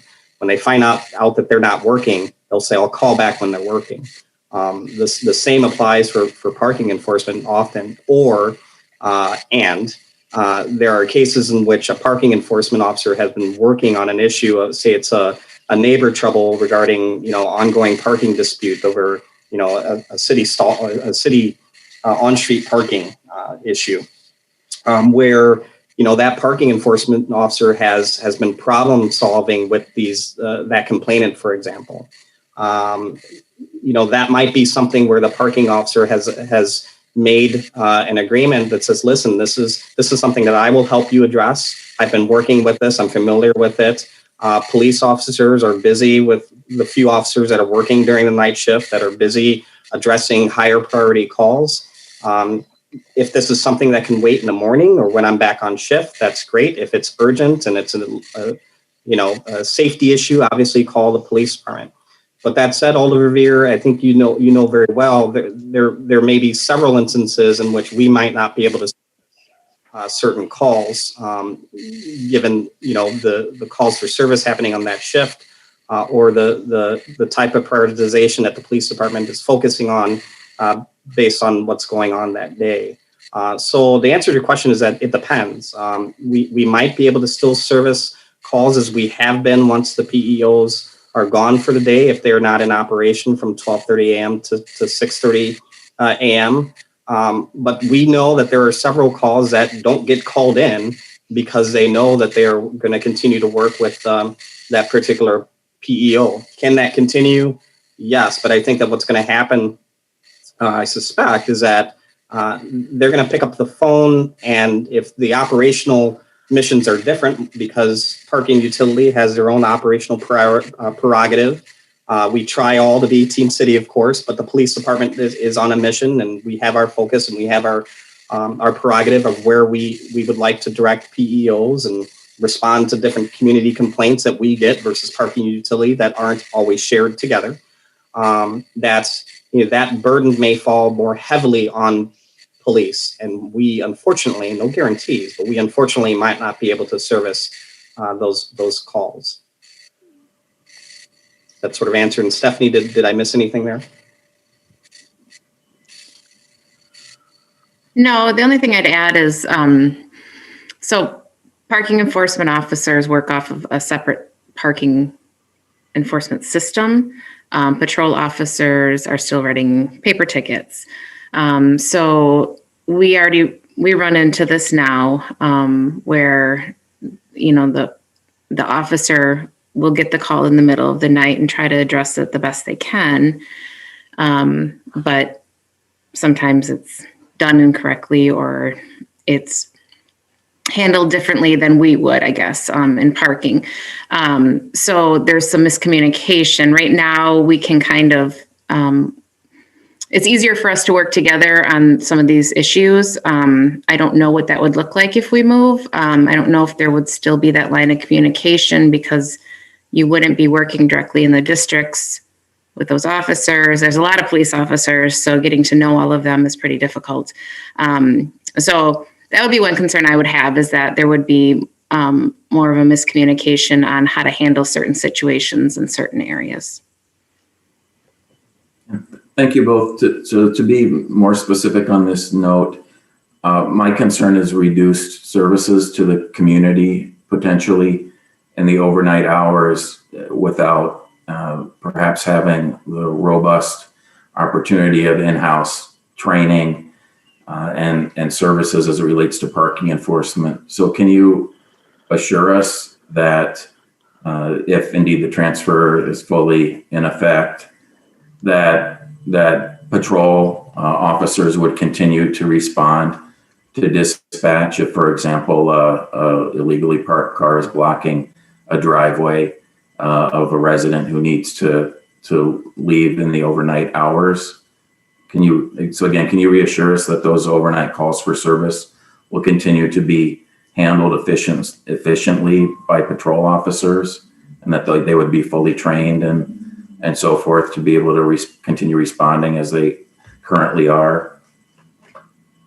Yeah, Alder, I think that there's, just from the police department's perspective, I think that we're in the midst of a policy discussion, right, to determine who's responsible for that job. And it seems like the resolution is indicating that perhaps it's best that the responsibility lie with parking utility for this enforcement. And so ideally, if it moves that way, we would like to support the, whatever is the meaning behind this move, and not necessarily divide tasks. Now, there are some things, of course, the police department, being the 24-hour 365 operational unit out there, will address, and we have under ordinance and statute the ability to do so. We will. But to my earlier point, my concern is in fact service. I don't believe that there was a ResG study. Maybe there's one being done now, but that's something internally that we discussed, is how will this impact the service that we've provided, our community, and particularly communities of color, which we've established. Our parking enforcement officers have established problem-solving relationships with, and it doesn't always result in tickets. I mean, part of their job is writing tickets, but I can tell you there's not been one time in my role where I've ever harped at a city employee, a parking enforcement employee, or Stephanie to say, write more tickets. Never. And nor will you ever hear that from me. The goal here is an opportunity to educate and to be empathetic in the process of doing so. Now, Sabrina and I are like this. We're coming like this. So I know she shares those same values, and I know Tom Lynch and his staff do as well. But operationally, how we're aligned with some of the projects that we've been working on and the problem-solving initiatives that we've been working on, it makes sense. My concern, Alder, to your question, and I'll sum up my point here, is that we haven't really taken a good in-depth look at how this will truly impact the community. I feel like I understand the timeline that's in place here. I respect it. I respect the will of the policymakers, to be sure. I just think that we're still left with a lot of question marks, other than fiscal. I appreciate all that, Brian. What I'm getting at is is on page 4 of the report, the second to the bottom dot point. It makes the clear assumption that patrol would continue to serve overnight calls for service. For example, as I say, if a driveway is blocked and towing is required. But one of your responses a moment ago made it sound like, oh, no, from the department's perspective, that's perhaps up in the air if this transfer occurs. Or I don't want to put words in your mouth, but can you reassure us that we won't have to hire additional PEOs to now staff a fourth or fifth detail, well past midnight, 24/7? In full disclosure, Alder Revere, number one, you're right. That's what I was alluding to. But thanks for allowing me to clarify. I have not asked that specific question of Chief Barnes, and I think that is something that the chief would want to weigh in on. My understanding is that if there's an opportunity for us to assist in the city function like that, then we will. The question left unanswered is how we will prioritize that, given the fact that we no longer do that as a main job, as a main role, where we currently right now heavily rely on parking enforcement to do that job. Other than the 6 hours of the night, I think that our desire would be that if it does shift, then operationally, so does that responsibility. So unfortunately, I can't commit to you being the lowly captain as I am, Alder Revere, and I did not ask that specific question of Chief Barnes, but maybe that might warrant additional follow-up if opportunity presents itself. Well, thank you. I appreciate that, Brian. But I'll switch topics and perhaps move to Tom Lynch, who I think is the main author of the report, and Sabrina Talley to ask about if they could elaborate further on questions that have already been asked and answered, admittedly, but about decentralization of services, potentially, at least in the interim, not being decentralized any longer. And the report obviously speaks to the Sale Street facility renovation and possibly using, the surface parking lot at Olin Park on Edgewood Court and so forth. Could you, either one of you or both of you, Tom and Sabrina, explain at this point, beyond what the report says, as to how, again, services to the community would be performed, you believe, if we no longer decentralize our PEOs throughout the city as they currently are? I might take the first stab at this, but I don't know if I'll give you the full answer that you're looking for, right? So I think the report makes clear that that would be an issue that needs to be resolved. That, as Captain Cheney said, the current district offices are secure facilities. However, some members, other members like public works staff and janitors, do have access to them. We could explore the Sale Street option. We could explore perhaps Parks facility across the street in Olin Turville. We also might have an option. I believe it's on Pennsylvania Avenue, where we could explore moving facilities. And then, the Metro just purchased a facility that's very large and is able to meet their needs for decades into the future. I think what we did do is we did provide a timeline at the back of the report that basically allowed us time to work with facilities to figure out where the best place would be for this. The transfer, I guess we need to think about both the transfer of the people, but also the vehicles. Sabrina, maybe you might have something to add to that. Yeah, sure. So I think, some of the concerns that the PEOs noted with decentralization, right, was working locally in the districts, having a place to take breaks, use the restroom, and just shorter distance between where they're working and where they're housed out of. So I think with centralization, we, would expect, greater drive times. I think the issue of, would those locations still be, available for breaks out in the districts and housing of vehicles? That's a question that's unresolved at this point. I think from a management and an oversight perspective, there is a benefit to having your supervisors and staff in close proximity to one another.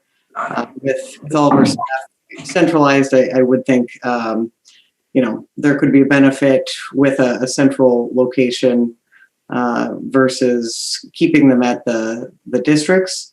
So there's certainly, I think, pros and cons to both of those approaches.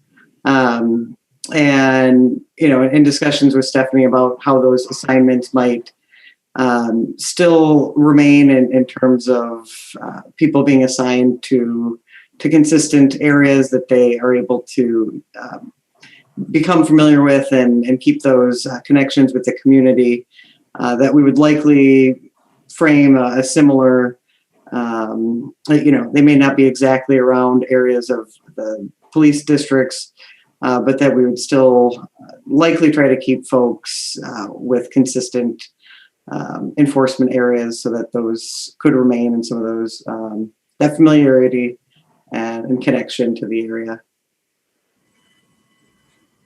Thank you, Sabrina. So since you are a parking manager, let me just ask this follow-up. Assuming that the Common Council adopts this resolution as presented at our next meeting or at another meeting, and that would include the possible timeline in the report, are you thinking as of today, and I realize I'm kind of putting you on the spot, but are you thinking as of today that as the timeline that's on page 13 of the report that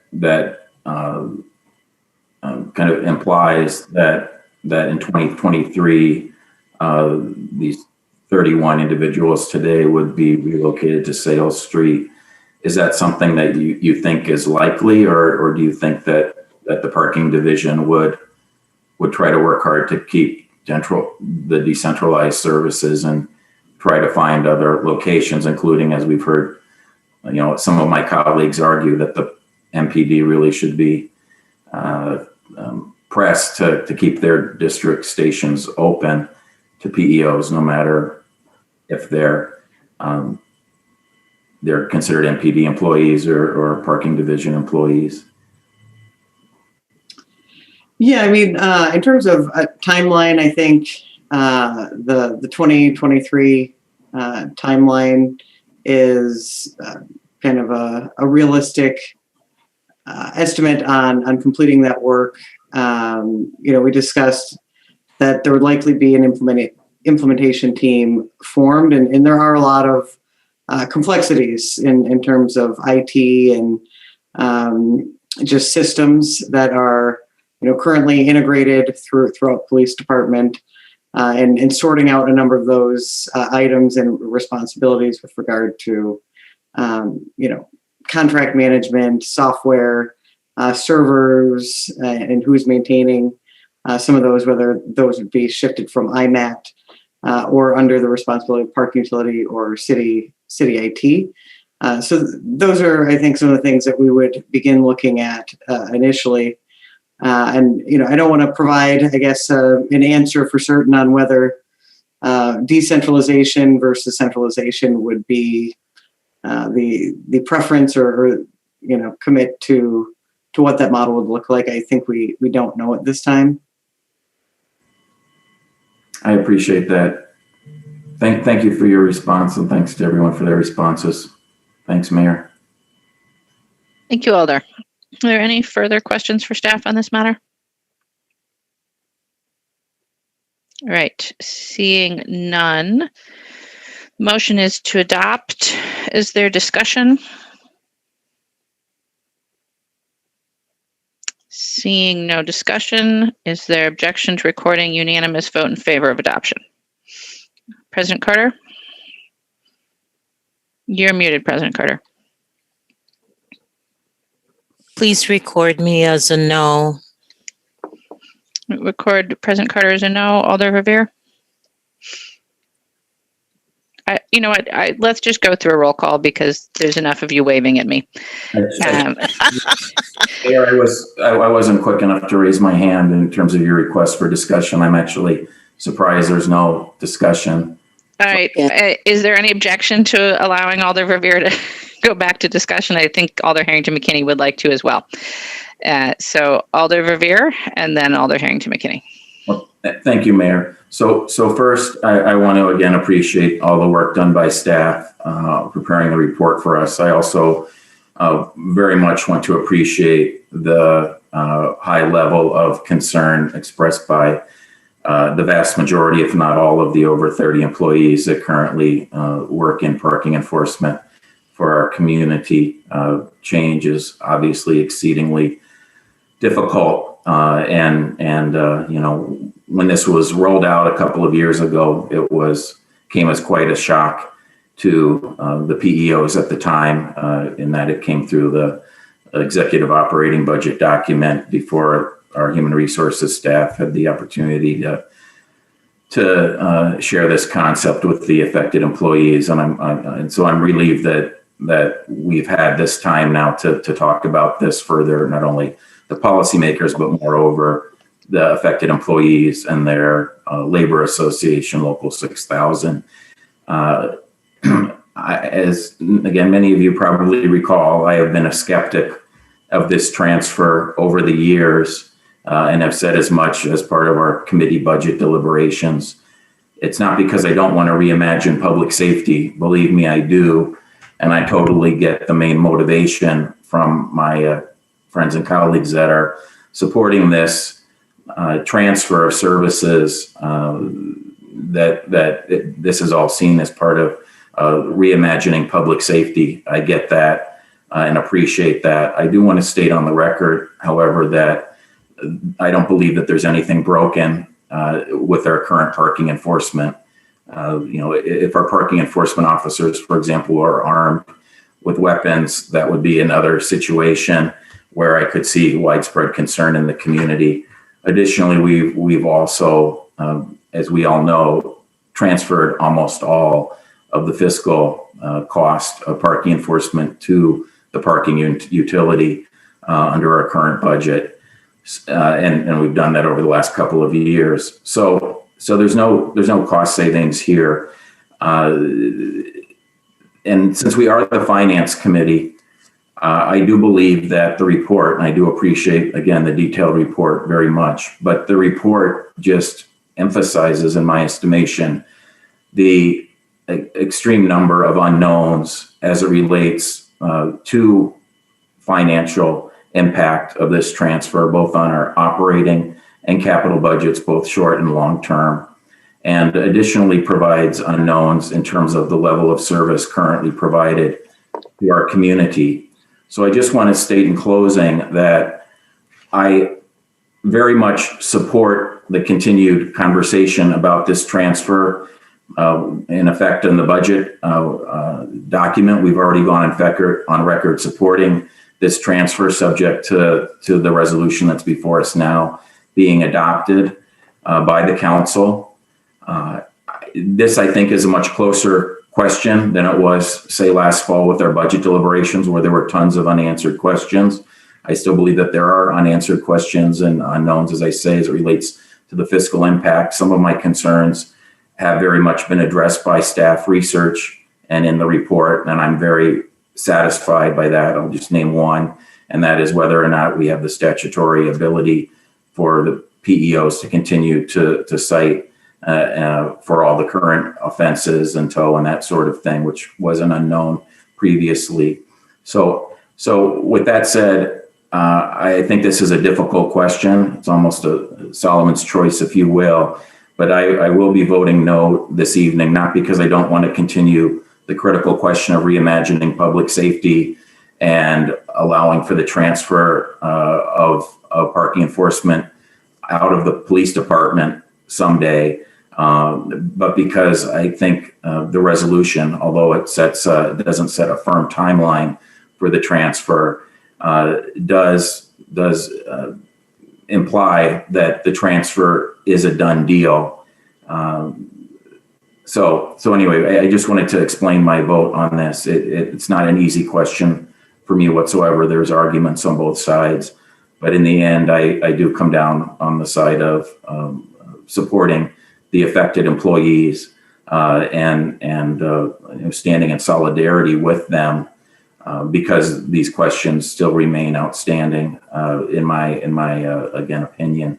But I am relieved that the current language in the resolution does not direct a immediate specific transfer date because there obviously is a lot more work that has to be done. So thank you for letting me share my thoughts on this. Thank you, Alder. Alder Harrington McKinney. Thank you very much, Madam Mayor. And my esteemed colleague really articulated many of the points that I have on my sheet, but I'm going to say them anyway because I want them into the record. Decentralization versus centralization. As policymakers, there are still, as a policymaker, there are still too many unresolved questions for me, and I will not be supporting the Legislative File 6433. And these are the 4 reasons that I'm citing.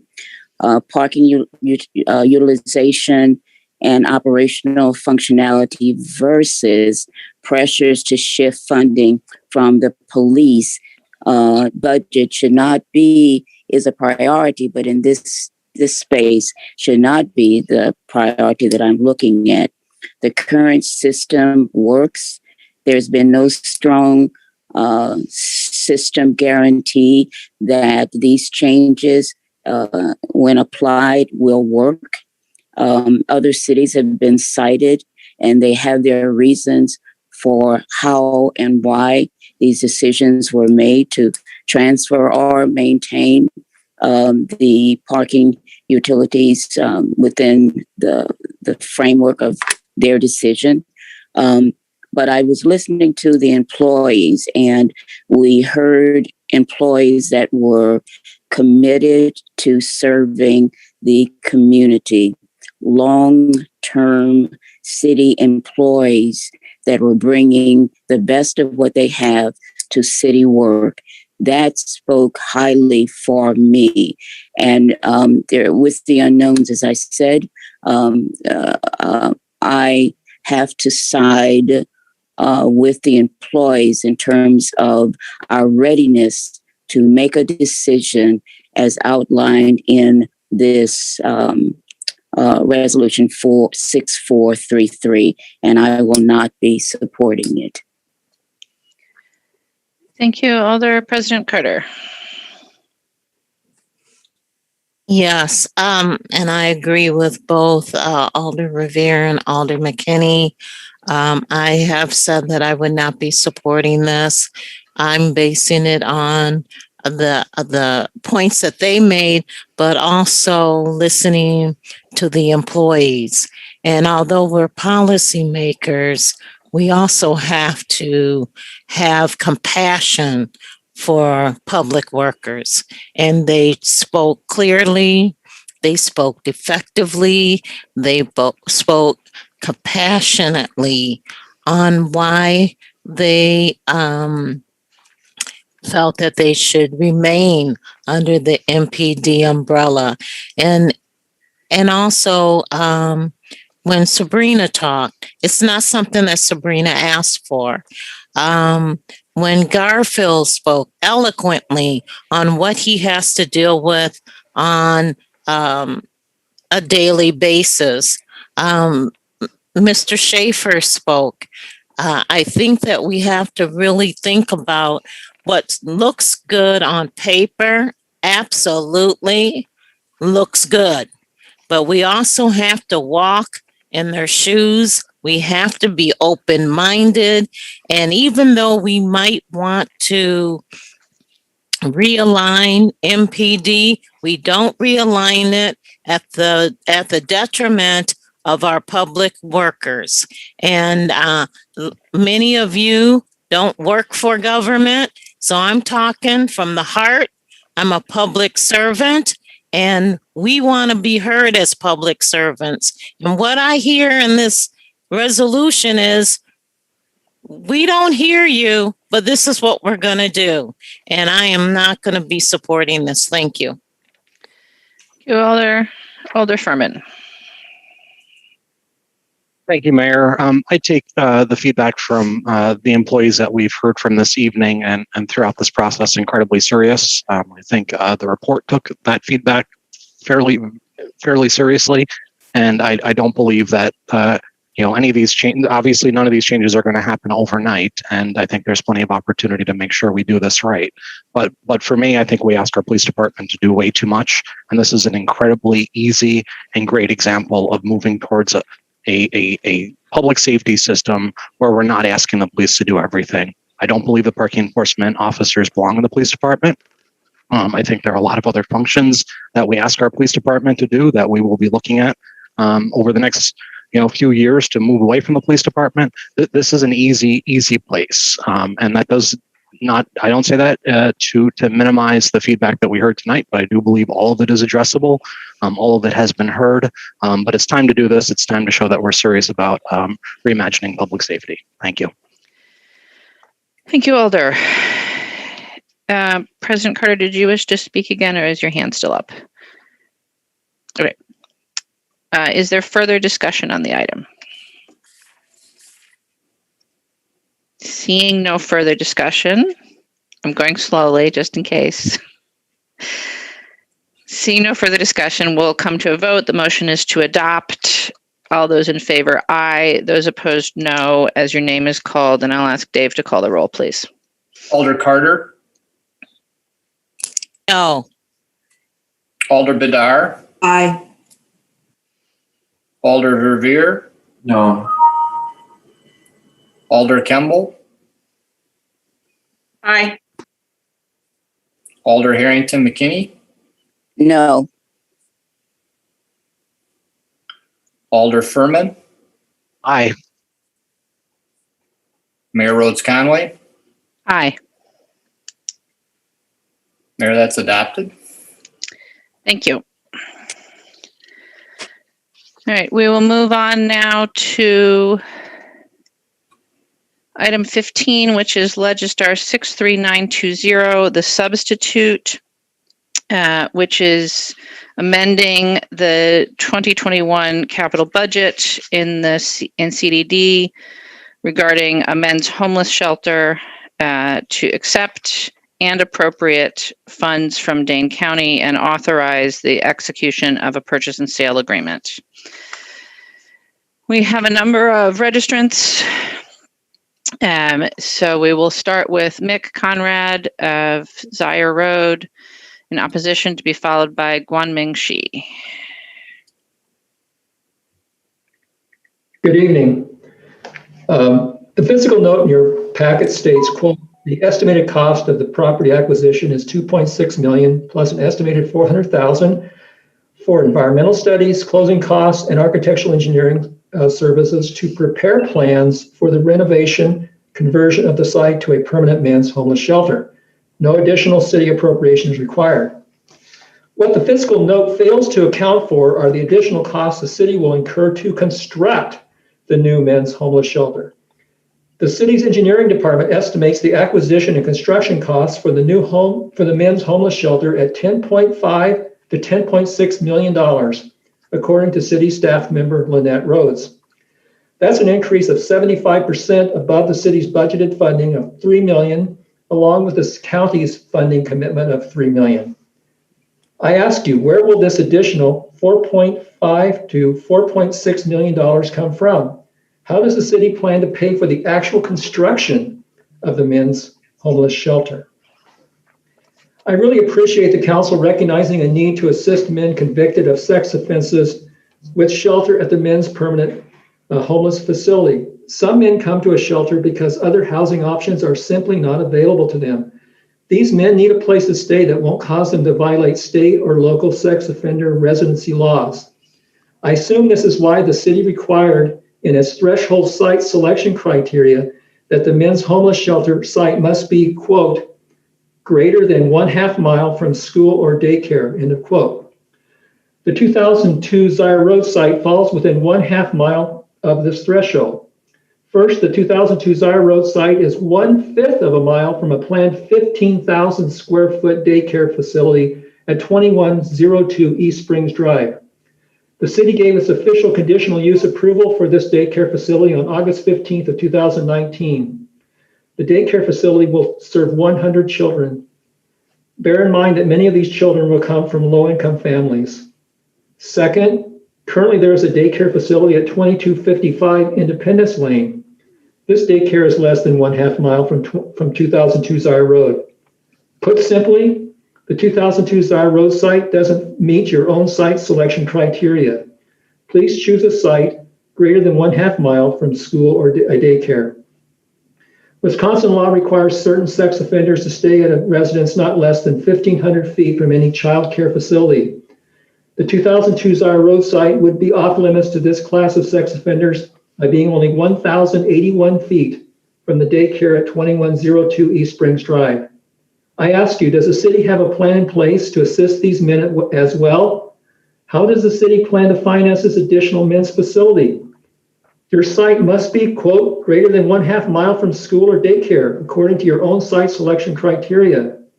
I respectfully ask you to follow your own site selection criteria. Don't put a men's homeless shelter by a daycare. Thank you.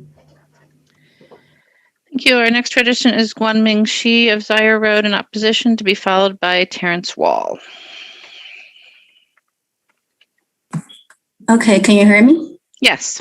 All right, thank you. Yeah, well, thank you for giving me the opportunity to talk here. I'm here really speaking, representing the property owner, the operators, and the vendors of the global market and food hall, which is just across the street of the proposed shelter site. I'm representing them because most of the operators, vendors, owners, they are immigrants, minority groups. And they have language barriers, but having language barriers doesn't mean that their voice should be neglected or unheard. And that's why I'm here to speaking for them. Recalling, back in 2019, the group of people we are here called by the city's revitalization plan of the East Madison, especially the East Town area. We're excited. We wanted to be a part of this efforts, and we wanted to contribute by introducing a new business concepts, which is combining a Asian grocery store and the Asian street market style of food hall.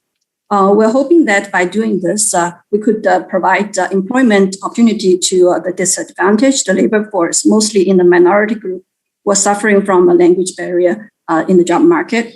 And we can also hoping to provide entrepreneurship opportunity to those resource-constrained families, especially those women in the minority communities. This vision has been conquered with the Madison's Public Market project. We actually communicated with them, and they applaud the team, applaud our vision, and they support us, because they also see we have this unique opportunity to reach into the minority community.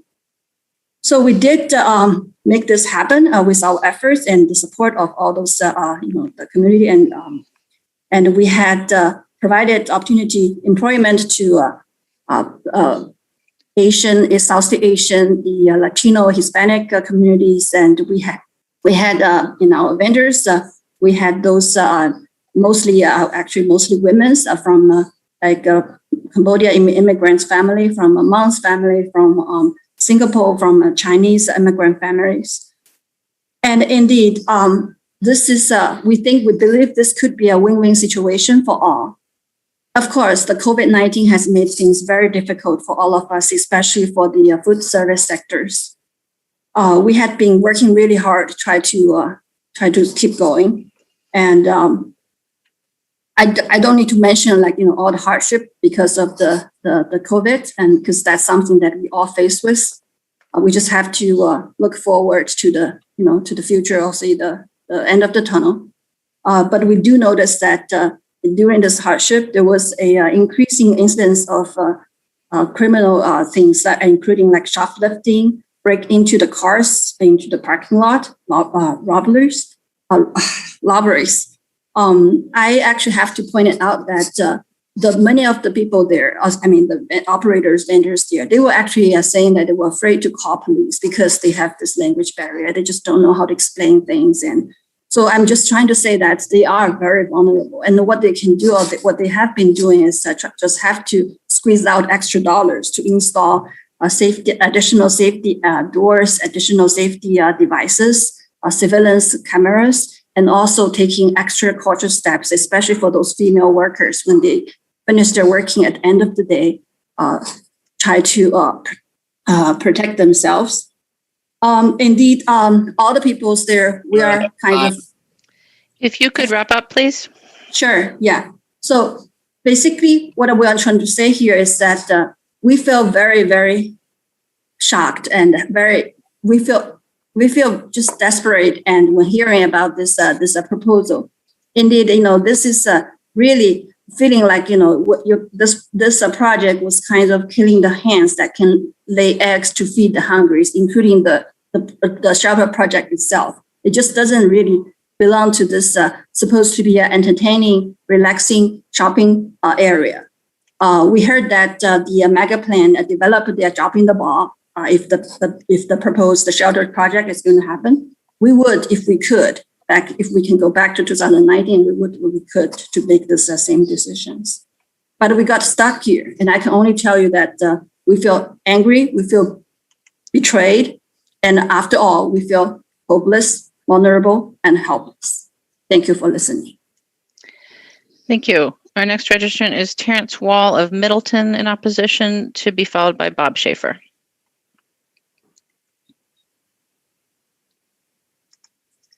Thank you, Mayor. Thank you, Mayor. Can you hear me all right? Yes. Thank you. Yes, I'm asking you to vote no on this issue tonight. First, I just want to point out that I was the only person in the neighborhood meeting when Salvation Army downtown proposed an expansion of their facility nearly across the street from our property. And I supported that, and in spite of overwhelming opposition, because it's the right combination of factors in that proposal. So I'm not opposed to homeless shelters, but I do think this is the wrong approach. I think building the Walmart of big box homeless shelters is inhumane. I think you should follow more of a plan that I outlined in an email I sent to the Finance Committee. It's also the wrong location.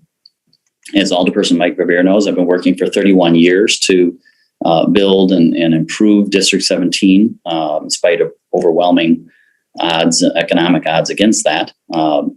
District 17 is really on the brink of failure. The mall has filed bankruptcy. There are 3 major big box stores attached to the mall that are vacant. They've lost Toys R Us across the street. 2 Shopko stores have closed. Gander Mountain left. Steak and Shake closed. Oscar Mayer has now closed, and that's 3,000 incomes that previously supported the shopping district. Also, the city has filled a number of motels in this district with homeless, completely full with homeless people. So it's becoming quite a burden on the businesses out here and the people. My own mother has been accosted by people repeatedly when she's been at the mall. Homeless people trying to get money out of her. She's in her 90s. Rocky Rococo's closed. One of the 3 factors they closed, he told me, was because of the amount of theft and problems they had from homeless people coming from the motel across the street. We now have a pawn shop in that location. The developer put in a pawn shop because he couldn't find anything else. District 17 really needs your help. We need redevelopment. We need more incomes. We need more housing. We need more employment, and really putting, a homeless shelter, a warehouse homeless shelter here is really the wrong thing to do. It really would be a death blow to this district. Sun Prairie, the Prairie Lakes retail development's now bigger in total retail square footage than East Town Mall. So really, I just don't see putting homeless people into one gigantic building like you did on Tree Lane being the right approach. The Tree Lane thing didn't work. Let's not repeat that. Let's not make that mistake twice. Let's find a different approach that's more humane on smaller scale, where the homeless are given opportunities to build their resume and build their character and build skills. Housing them in one giant warehouse where they can all repeat the same behavior is not the solution. So I ask you to reconsider. Thank you for your time. Our next registrant is Bob Schaefer of Cottonwood Circle in opposition, to be followed by Patricia O'Day. First of all, Madam Mayor and council members, I apologize for my previous comment and the way that I delivered it through frustration. You all deserve respect, and that I'll do better this time. First of all, that my understanding is that this would be a shelter, and that my understanding is that it would be primarily a shelter that be used in the evenings for homeless people to keep them out of the environment. I think that to develop something like this is, first of all, disrespectful to the humanity of the homeless people. That I think that they deserve better than to just be put away for the evening and then left to handle things on their own throughout the daytime. If it were to be used in that format, that then most of the homeless people, I think, would probably be coming from elsewhere or the downtown area of the city. And if that would be the case, and you were to use this facility, I think that it would be important to, bus people into that facility, keep them there for the evening, take them out of there, and put them back into a better, more suitable environment during the daytime where they could get the services that they need. To turn them loose and say, okay, you're out of here, leaves them to wander around with no ability to get to the necessary services. They needed to be treated with respect and with human dignity. Housing them in a picture that was put in the paper of just rows and rows of beds is not humane. It does not address their needs. And so that I think that the other area that is disrespectful is to the neighborhoods that exist around there, and now primarily the Ridgewood neighborhood, that the opportunity for them to get the services that they need needs to be addressed, both in the mental and in the job placement and in the support that they need in other areas. So I think that putting a service site or a site like this out in an area that is remote from the city services is a bad plan, and that I think that we need to reconsider that, and that I'm not looking at it from a perspective of the NIMBY, not in my backyard. If it were to be a full service location where people were registered to be there and were there to get services, and that they had things to do. Mayor, that's time. If you could wrap up, please. Then it would be a much better idea. So under the current thing, I think that it's a bad plan because it does not provide the in any indication of what services would be provided and what shelter would be provided. Thank you. Thank you. Our next registrant is Patricia O'Day of Morning Mist Way in opposition, to be followed by Mark Fisher. Hello? Go ahead. As a resident in District 17, I ask that you take more time to consider an alternate location for the men's homeless shelter. This decision will have a huge impact regarding the growth or demise of the Far East Side and the Easttown Mall for years to come. Also, I ask you to consider keeping the shelter at its current First Street location. It is close to needed homeless services, and money has already been invested to equip the building for the purpose of a homeless shelter. Please do not hastily settle on the Zaire Road building. There has got to be a better solution. Please explore other options before deciding the fate of Easttown. Thank you. Thank you. Our next registrant is Mark Fisher of Wayridge Drive, in opposition, to be followed by Marcia Flannery. It looks like Mark is not with us, and I also don't see Marcia. All right, let's try for Tom Settle of Sarasota, Florida. Neither in support or opposition, to be followed by Andrea Montecchi. Looks like Tom is not with us, but we do have Andrea. All right, so Andrea Montecchi of Middleton in opposition, to be followed. She's the last registered to speak.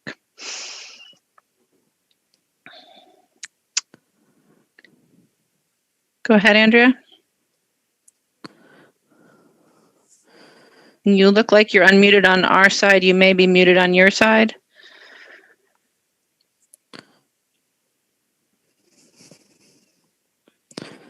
Try *6, or if you have a separate mute button on a microphone that you have.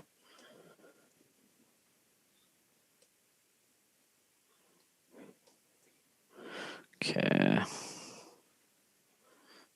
We will maybe come back to her. We do have other registrants wishing to speak, it looks like. All right, let me refresh. Oh. Sorry, available to answer questions. Right, so we have Jake Illing of Redfern Lane in opposition, Joe Dupere of Easttown Mall, representing Easttown Mall in opposition, and Dennis Zaire of Leo Circle in opposition, all available to answer questions. We have Mark Fisher here as well now. All right, so let's go to Mark Fisher, and then we'll try for the others. Okay. Mark, you should have a prompt to unmute yourself. Or *6 on your phone.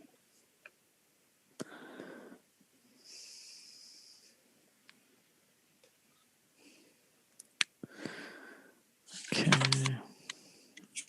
Mark, you are, I'm unmuting you on our end. If you have a prompt on your phone screen.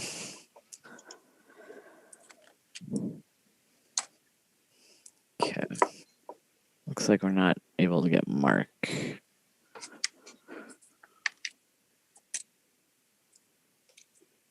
Andrea has her hand up now. I'll try that.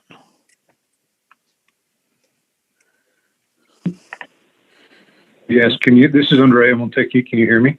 Yes, go ahead. Excellent. Thank you. Sorry for the communication or the connection issue a moment ago.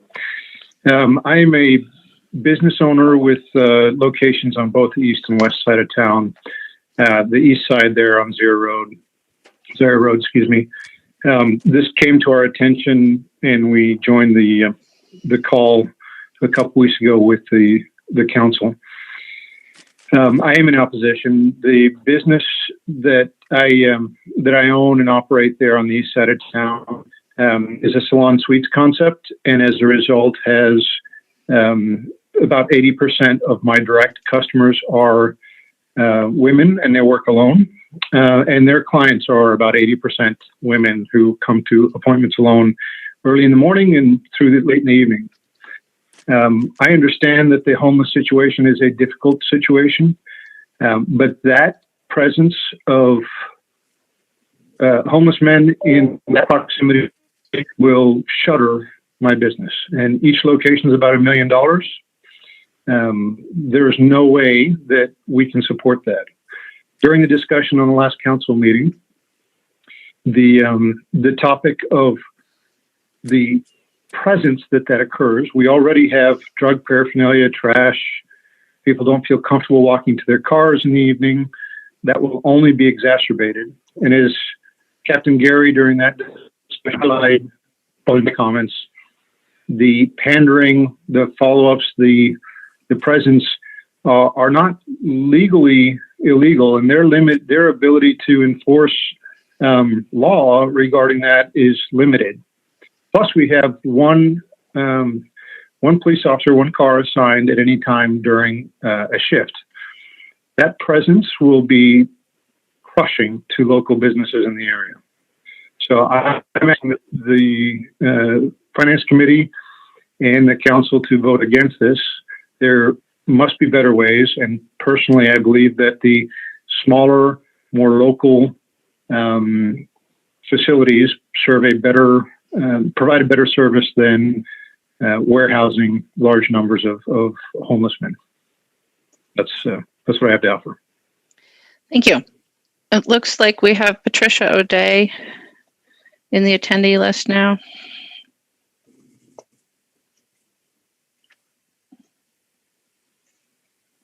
I already spoke, Mayor. Thank you. Oh, okay. And then I don't see either Marcia Flannery or Tom Settle. Can we try again for Mark Fisher to unmute? And then we're going to move on. Mark, if you want to check your phone screen again, just verify that you don't have a prompt. Might be behind an app you have up or something.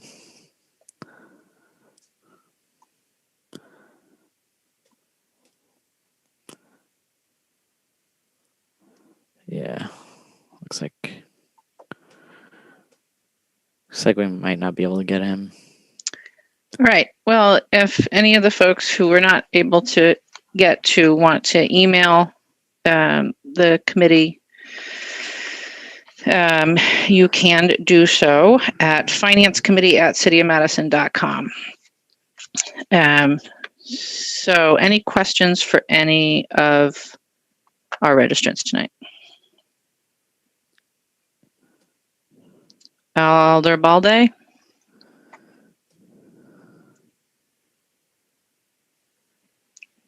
All right, thank you, Mayor, and thank you, everybody. So my question is to T-Wall and Guanming C. So what would you say the impact of having the public market located at this location will have in the businesses around this area? You mean the Madison public market or our market? The Madison public market to be located next to your market. If it's next to our market, we actually think that's actually a good idea because that's why we have this kind of more business idea, right? Because you want to have people to have this complementarity. For people to when they come to the mall area, what they want is to have varieties. So I would love to see actually a more, the public market kinds of, businesses in, close by, because you don't really expect someone to eat in your places all the time. But if they know that, they come here, they have a lot of varieties, and that would be nice. That would be something good. Fuel, do you have anything to add? Yes. Can you hear me all right? Yes. Yeah, I apologize. You can't tell if it's unmute or unmute, but yes, I looked at when the market was being located. I looked into public markets, and in order for them to be successful, they have to be in an employment zone because they're supported by people getting lunch or grabbing dinner to go take home. Quite honestly, I really think the public market being located on First Street is a mistake because it's in a residential zone, and people are going to be gone from those homes and apartments during the daytime. There really is no employment near there. I always thought downtown would be the best location, but secondarily, either the East Town Mall area or West Town Mall area, because again, those are employment zones where there's just tons of employment around there that can go to the market for lunch.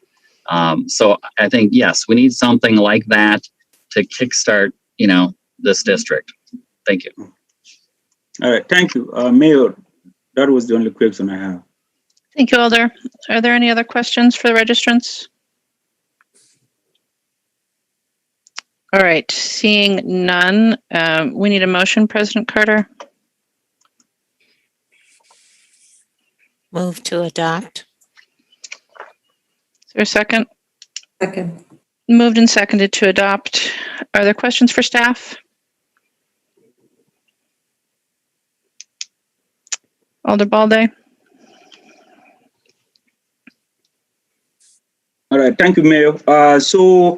One of the speakers, Mr. Conrad, did mention a daycare center at East Spring Drive, like the former Menards location.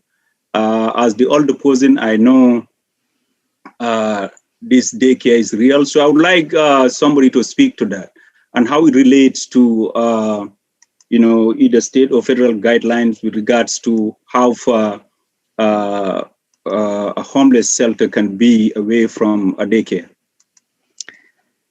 Jim? Thank you, Mary. Yes, there are plans to co-locate a childcare facility at the former Menard site, co-locating with a trade association, plumbers association training facility. The organization that has those plans is the Playing Field. It's a group that the City of Madison actually supports, and one of the reasons we support them financially is because they do support Head Start families, and they do support children of families that are experiencing homelessness. There is no absolute state statute or administrative rule or Department of Corrections policies that speak to distances between a child care center and a facility like the one we're speaking about, with one exception, and it is the 1,500-foot location that Mr. Conrad spoke to earlier and has identified in previous public settings, but it applies to a very small subset of sexual offenders that are under the control of the Department of Corrections, that being sexually violent persons. And what the statute says is that the Department of Corrections may not place a sexually violent person within 1,500 feet of a school or a child care center or a number of other activity areas. So we've also been in touch very recently with Department of Corrections officials who make clear that they would have no intention of placing a sexually violent person in a facility like this that might be proximate not only to this child care center, if indeed it is developed at that site, but other activities in that area. So I don't perceive that to be a serious issue for this location. So also, Jim, can you confirm whether or not this agency at the former Menards building has applied for daycare or not? And if they have, are they approved or not approved yet? So the organization, again, is the Playing Field, and they have developed plans to establish a child care facility, again, co-located with a training facility for a trade association. They are in the early stages of a capital campaign to finance the facility that they hope to locate at the former Menard site. So also, you say you've spoken to DNR or the Department of whoever is responsible, corrections or something. Department of Corrections, yes. Yes. During the course of your looking for a location for a homeless shelter, did you ever look at any location and say because of its proximity to a daycare, you are not going to go along with that space? Yes, we did. Okay. So this is then a serious problem. So the other thing is, I don't know if the city attorney can speak to this, but Mayor, I see that this is an amendment. I did look through, but I could not speak to the difference between this and the original motion, except that this seems to be, my understanding is the county tend to be the one to buy or something, but I would like some clarification on what the amendment was. Mayor, I can speak to that. Go ahead, Jim. The substitute resolution, Alder Balde, recognizes and would amend the Community Development Division's budget to accept the $3 million that the Dane County government has authorized to support this development. So that's the essence of the substitute, is to receive and amend our budget to accept those funds. Mm-hmm. Okay, so maybe one more question to, I don't know if Matt is on from Economic Development. Yes, he is, Alder. Okay, so Matt, can you speak to the potential impact of basically locating this main shelter in the middle of a business district like this? I mean, we all know traditionally people have been very comfortable with having, shelters around downtown, and to a certain degree that has maybe less of an impact on businesses around downtown than it will have on businesses at the outskirts, particularly where people congregate a lot. So can you speak to that, but also make reference to some of the things that have been said by some of the business owners in this area? Sure, thank you, Alder. So the first question was, what are the potential impacts on the surrounding business community? As was noted in the neighborhood meeting that we had a couple weeks ago, we've seen adjacent to the men's overnight shelter in downtown, we've seen significant investment over the past couple of decades. So it is not clear that the presence of a men's homeless shelter alone, will negatively impact the surrounding business district, especially in light of the degree to which the city wants to see additional investment and redevelopment of the mall and the surrounding mall area. To be sure, you can make the argument that there could be, higher and better commercial uses for the site, but that does not necessarily equate to the use as a homeless center negatively impacting the surrounding area, given the investment that we want to see. That being said, though, I certainly respect the concerns that some of the surrounding business owners have raised and raised at the neighborhood meeting that we had a couple of weeks ago, and they're very valid concerns in many cases about the future impact, and certainly something that the city can and should look at. But they're not necessarily concerns that can't be somehow addressed. Mm-hmm. So maybe one more question, Mayor. Either Jim or Matt can speak to this maybe. Are you aware of any businesses that are trying to establish around this area who has come out to say if in fact this homeless shelter become a reality, they'll consider their options out? Yes, at the neighborhood meeting, We did have a gentleman who was registered to speak tonight, but I don't think was available, and who indicated that he has interest in redeveloping a significant property in the area, and that should this project move forward, he will no longer consider developing that site.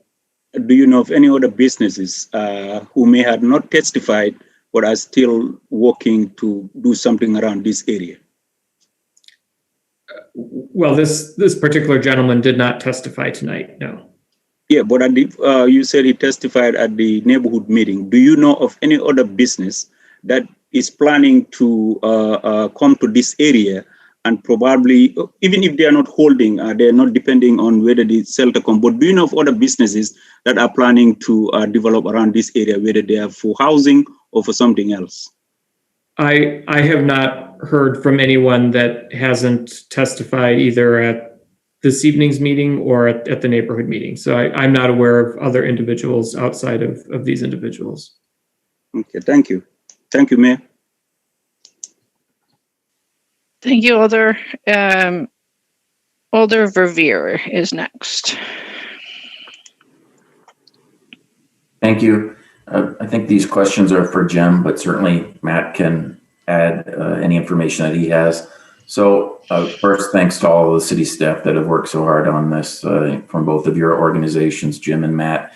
My first question is what you believe our timeline is, assuming that the council adopts this purchase resolution. Could you give us some benchmarks as to when closing might be, or any further zoning approvals required at the commission level, and construction and so forth? I noted that the resolution does specifically expedite engineering division's role in the construction remodeling of the facility. But if you could give us the timeline for those, and then of course, most importantly, when you estimate a certificate of occupancy might be granted, and when the drop-in shelter might be open. Alder Verveer, there are bits and pieces of that, some of which I have command of the detail and some I don't. I can tell you to your last and perhaps most important question, the preliminary, and I would emphasize preliminary projections from our colleagues in the city's engineering division are looking to a end of third quarter or very early fourth quarter of 2022 date, at which occupancy would commence. Clearly, there's a lot that has to happen between now and then. Either Matt Wachter or Dan Rolfs might be able to speak to the closing. Engineering is in the midst of an RFP process to select an architectural and design consultant. So we will be coming back to the council soon with recommendations about it. We will need to very shortly begin a process to select an operator or operators for this facility. And then there will be the usual public works process that will include a bidding process for a construction entity and so on and so forth. But again, engineering is projecting a late third quarter or early fourth quarter of 2022 opening date. Thank you. Matt or other staff, did you wish to answer specifically about any of those benchmarks, like closing and are further zoning approvals required? Relative to closing, and Dan Rolfs is here this evening as well, and he can correct me if I'm wrong, but basically we are heading towards a path where the owner of the property is interested really in closing as soon as possible. So we would, if assuming this was approved, we would continue to do some of our due diligence, but our goal would be to close really as soon as we are able. I don't believe there are significant zoning requirements needed for this facility. I believe this facility meets the basic zoning code. There might be some architectural review of some of the exterior changes that are made to the building. But it's my understanding that, relatively speaking, assuming that we had the approval to purchase this property, that we would be able to move forward, in a pretty expeditious manner to get to closing and owning the site. Thank you, Matt. And then Jim, some additional questions, I think, for you. So there's been a fair amount of questions about once the facility is open, what would the breadth of services be available to members of the community? Could you give us a little more detail in an overview fashion of once the facility is open, who would operate it? For example, would it for certain be porch light, or would there be a further decision on an operator? What services might be offered, both at the outset and then perhaps over a period of time? Specifically, for example, I've had questions from downtown stakeholders as to whether or not the services at the Beacon today provided by Catholic Charities and others would ultimately be moved to this new location, or would those services require daily transportation, perhaps from the far east side to the north side to the Beacon location on East Washington Avenue?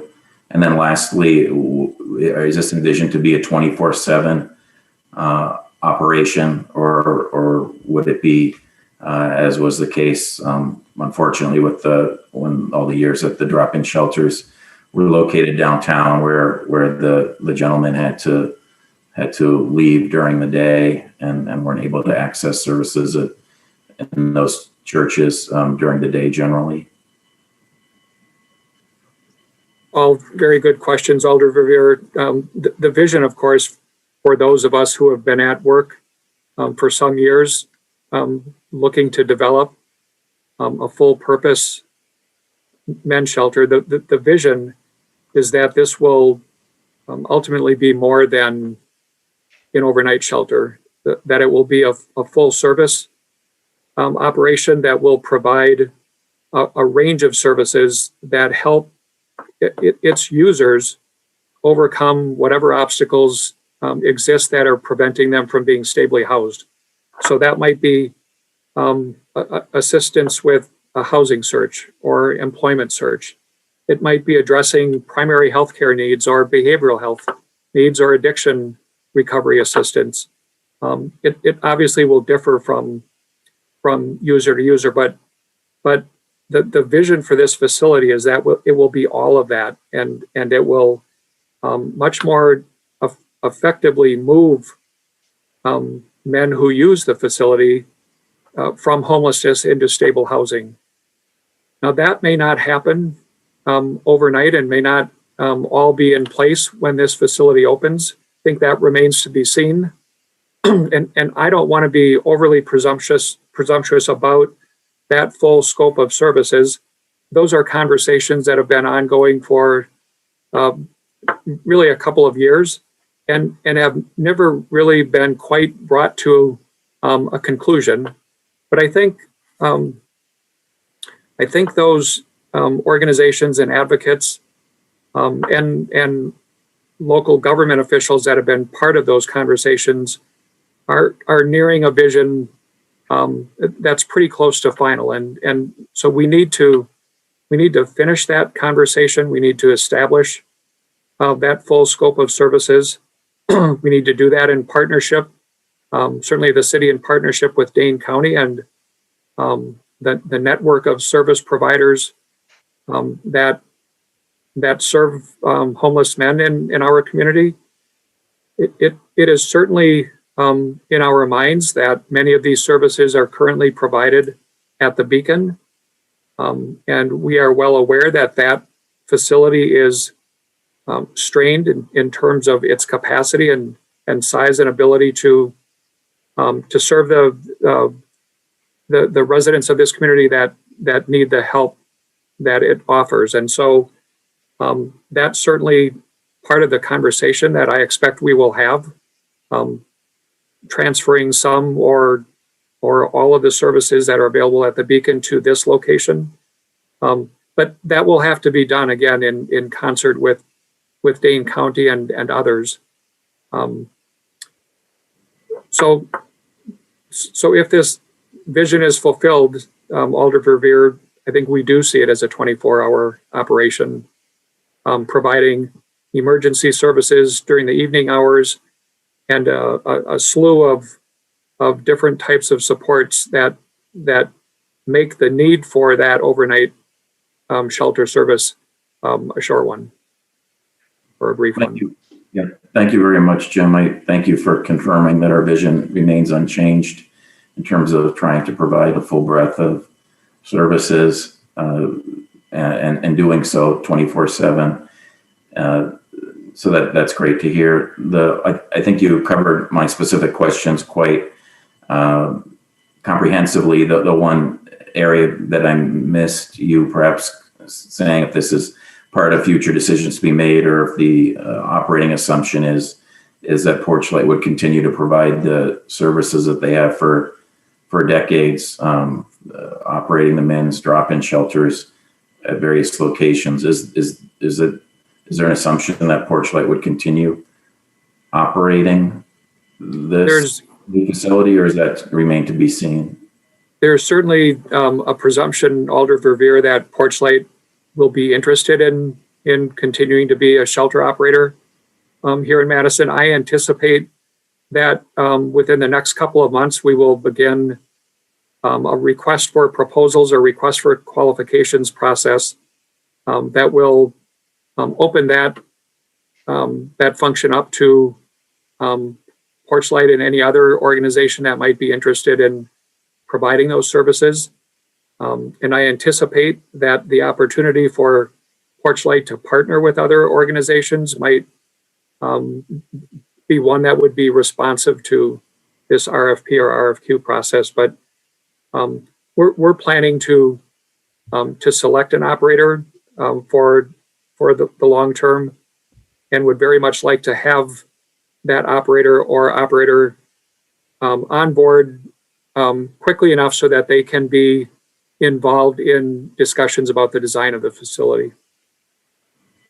Thank you. That makes tons of sense, Jim. I just want to close by thanking you again very much for all the work that you and your colleagues have done on this. Same with, of course, the variety of agencies we have in the city and our partners across the county government and nonprofit organizations. But I do want to say thanks to you, Jim, for your personal commitment to try to accomplish this long-held goal for so many years. You've done so in terrific fashion, and I really admire your dedication. So thank you. Thank you very much, Mayor. Thank you, Alder. President Carter. Thank you. I just have two questions, Jim. At this time, we don't know who the operator will be, correct? That's correct. Okay. So I have a couple questions. One, was there any consideration for the public market to move to Zaire Road? No, Alder. There's never been a discussion about moving the public market to Zaire Road. Okay. Can I just insert here, Alder? The city funds for the public market come from a TIF district. Zaire Road is not in the TIF district. Okay. And then, so that answers my second question, which is whether it was a given that the public market wouldn't move based on what you just said, Mayor, correct? I mean, it would require someone finding an additional $7 million. Because it's connected to the TIF. Correct. Okay. Well, now I have a third question, and we want to thank the mayor for this. What will be the cost of running the shelter. We know how much we can estimate how much it's going to cost to renovate and do all that. You want to have an organization on board early so they can give their input. But I've heard several numbers regarding running that shelter. What's the estimate, and how much we can't really say how much Dane County is going to put in, but what's the estimate of running the shelter? And what is our commitment? I guess I'll ask. So, Alder Carter, I would answer that in a couple of ways. I would begin by saying that the cost to operate this facility is going to hinge in large part on the scope of services that is offered there. And I would say that the days of operating out of a basement of a church and using relying on volunteers to operate the shelter and to provide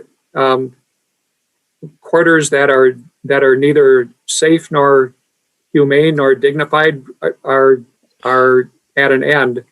And so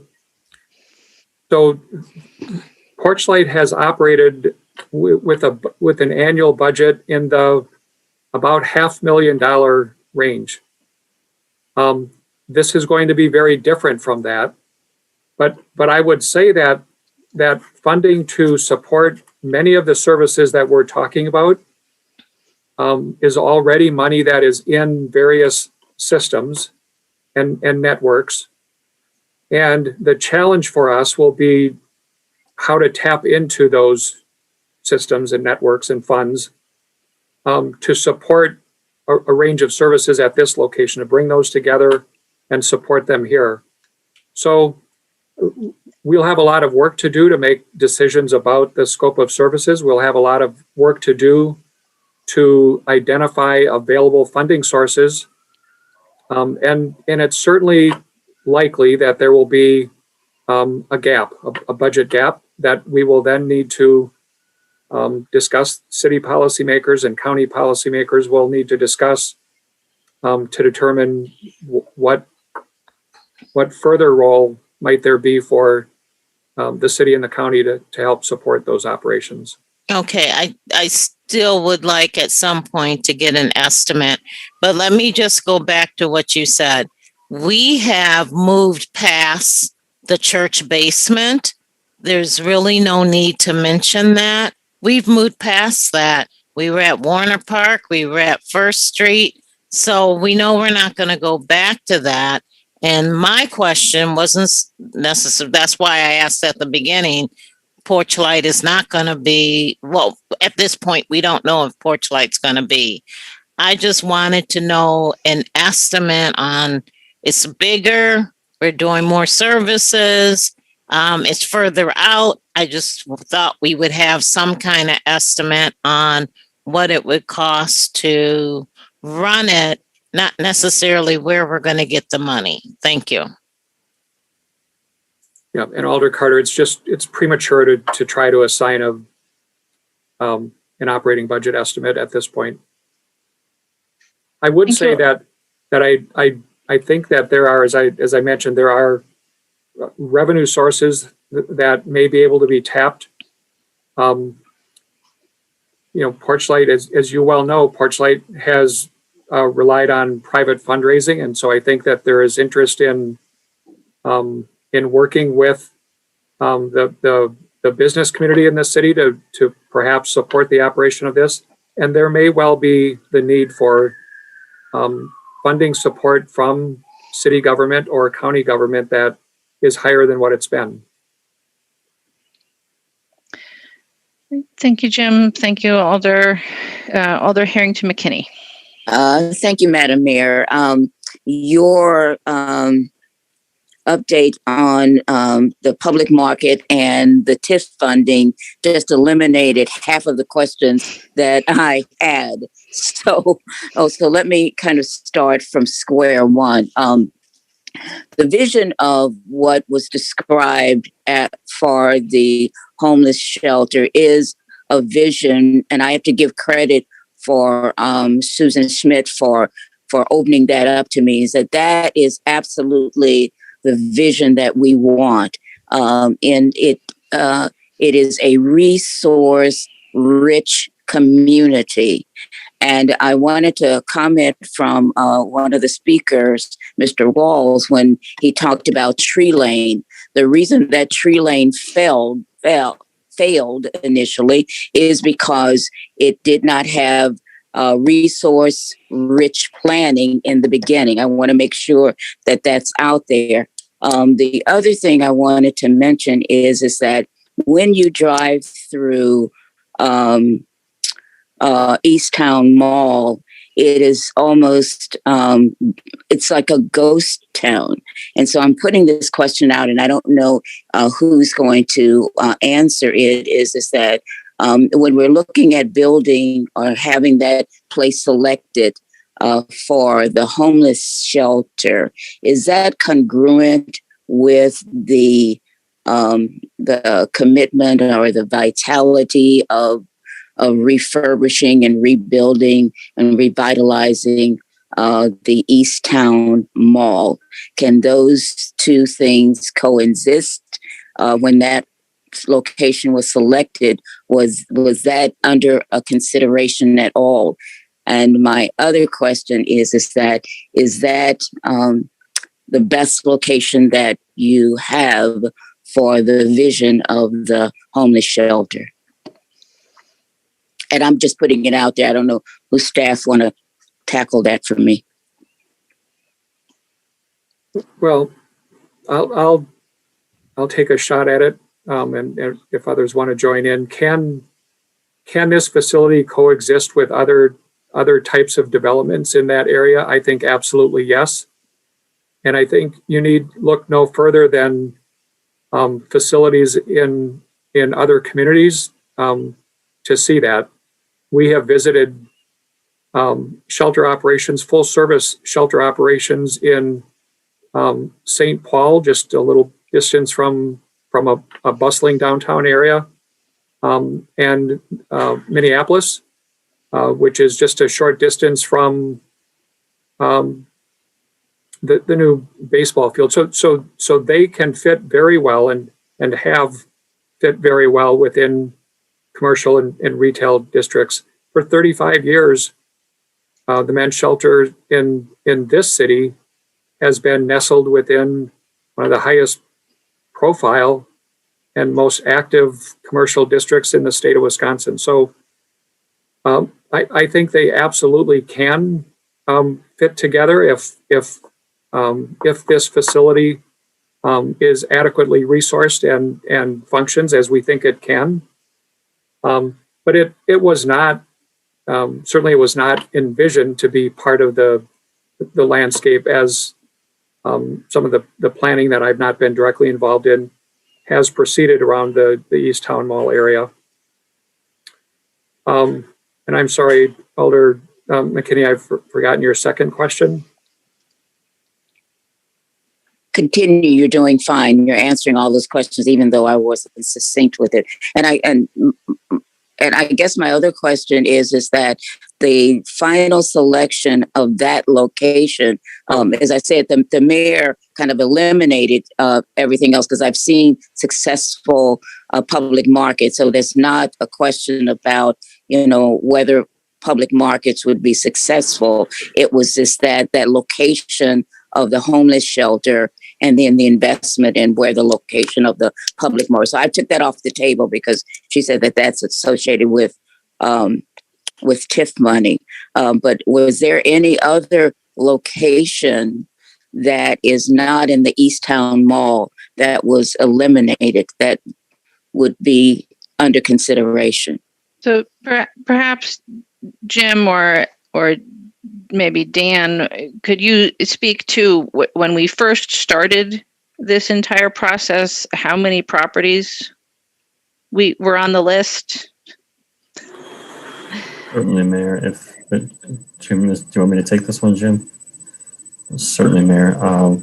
So when we started this process, we started with easily a dozen sites. And as we went along, we added sites to that list as we brought them forward to different staff teams and to the mayor, and went through a lengthy review process. And by my count, we looked seriously at, I believe, make sure I get this right here, I believe we had 16 separate locations that we looked at, including the Zire Road property, as options for the homeless shelter. And as we brought them forward and reviewed them, they were all but this one were taken off the list for reasons that varied very broadly and widely.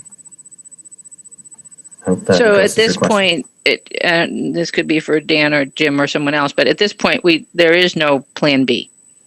That is correct, Mayor. We do not have a second option in our back pocket. There's no ace up the sleeve or anything like that for another site. This is the option that we have on the table. I would just add, Dan, that that the locations that you vetted were, some of them were on the east side of Madison, some of them were on the west side of Madison, and a handful were in the central part of the city. So they were scattered across the city. Yes, we truly did cast as wide a net as possible to try. And some of them were, yes, we cast a very, very wide net as we looked at options. And this is the one that is left that is still remaining. Okay, so thank you very much. My follow-up summary is this, and I've heard the vision that is in place for this homeless shelter. I hear that. My concern is that if that does not occur, we have another disaster that Tree Lane started out as. And so I need to be really clear about how important it is for the public to know, what does resource rich mean? What does it look like? So that there's a sense of confidence that this area will be different. And then the other thing is that what is the investment for the Easttown area? Because it looks like a ghost town over there. And so what is that investment? And I think that those two have to be, for me, those two need to go hand in hand. That's all the comment I have. Thank you. Thank you, Alder. And just to speak to your last question, if Ms. Stouter was here, I'm sure she would speak to the ongoing planning process for the Easttown area, which is underway as we speak. And that as with our other planning processes, we would be looking to that to conclude and then to follow through on that plan with the work that we do around zoning or investment or economic development or housing or whatever it might be. I have no other questions. Alder Balde, is it a question? Yes, I have a follow-up question to Tiff and also the Tree Lane place. Go ahead. So either Jim or whoever, the police department, can you say how many police calls were made at the Tree Lane location in the first year? Alder Balde, I don't have handy that specific data, but certainly there was a spike in the number of police calls for service. I think there was a lot of misunderstanding about the nature of those calls. I think there was a perception that they were often or entirely about the residents of that property, when in fact, just as many, if not more, calls were placed by the residents as about the residents. But notwithstanding that, yes, there was an initial period where there were significant challenges at that property. If you were to speak today with the captain of the West Side Police District, he would tell you that that situation has calmed dramatically. Still a little bit higher than any of us would want it to be, but it's no longer a situation that stands out different from other higher density residential properties in the district. So a lot of progress has been made, and I think efforts are continuing to make that a much more successful property and to help residents remain stably housed. So that's how I would respond to that. Yeah. Okay. So also as a follow-up, how many service providers did you go through before you settled on the current provider? Are you talking about Tree Lane still? Yes. So when we put out a request for qualifications for that property, we combined the development and the property management and the service supportive services, and we invited responses from teams. So we received a response from Heartland Housing in partnership with the YWCA. The YWCA, as the service provider, they decided to leave that property and discontinue their work after a relatively short period of time, after which we identified a short-term service provider and then did a request for proposals process. And having described all of that, Alder Balde, I'm sorry, I can't remember the number of responses that we got to that RFP. No, I'm just asking about. I believe it may have been two. Yes, so I'm just asking those who actually provided services, not those who responded. So that sounds good. Okay. Thank you. So the current service provider is the third. Okay. That has been on site. All right. So on the TIF money or the TIF at the public market, Matt, can you speak to how much money has been spent from the TIF money so far? How much money of TIF has been spent on the public market, or how much money has been spent in TIF in that district as a whole? No, on the public market from the TIF district.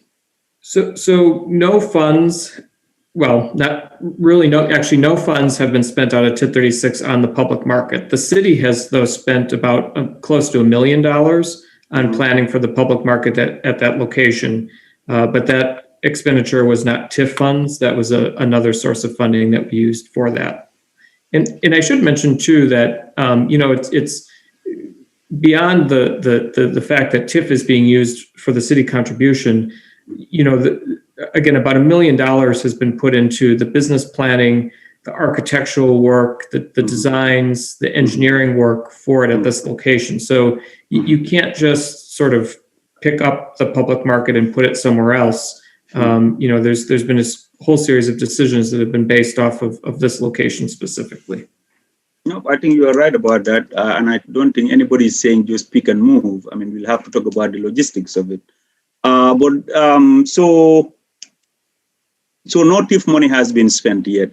Can you speak to the budget layout of the public market?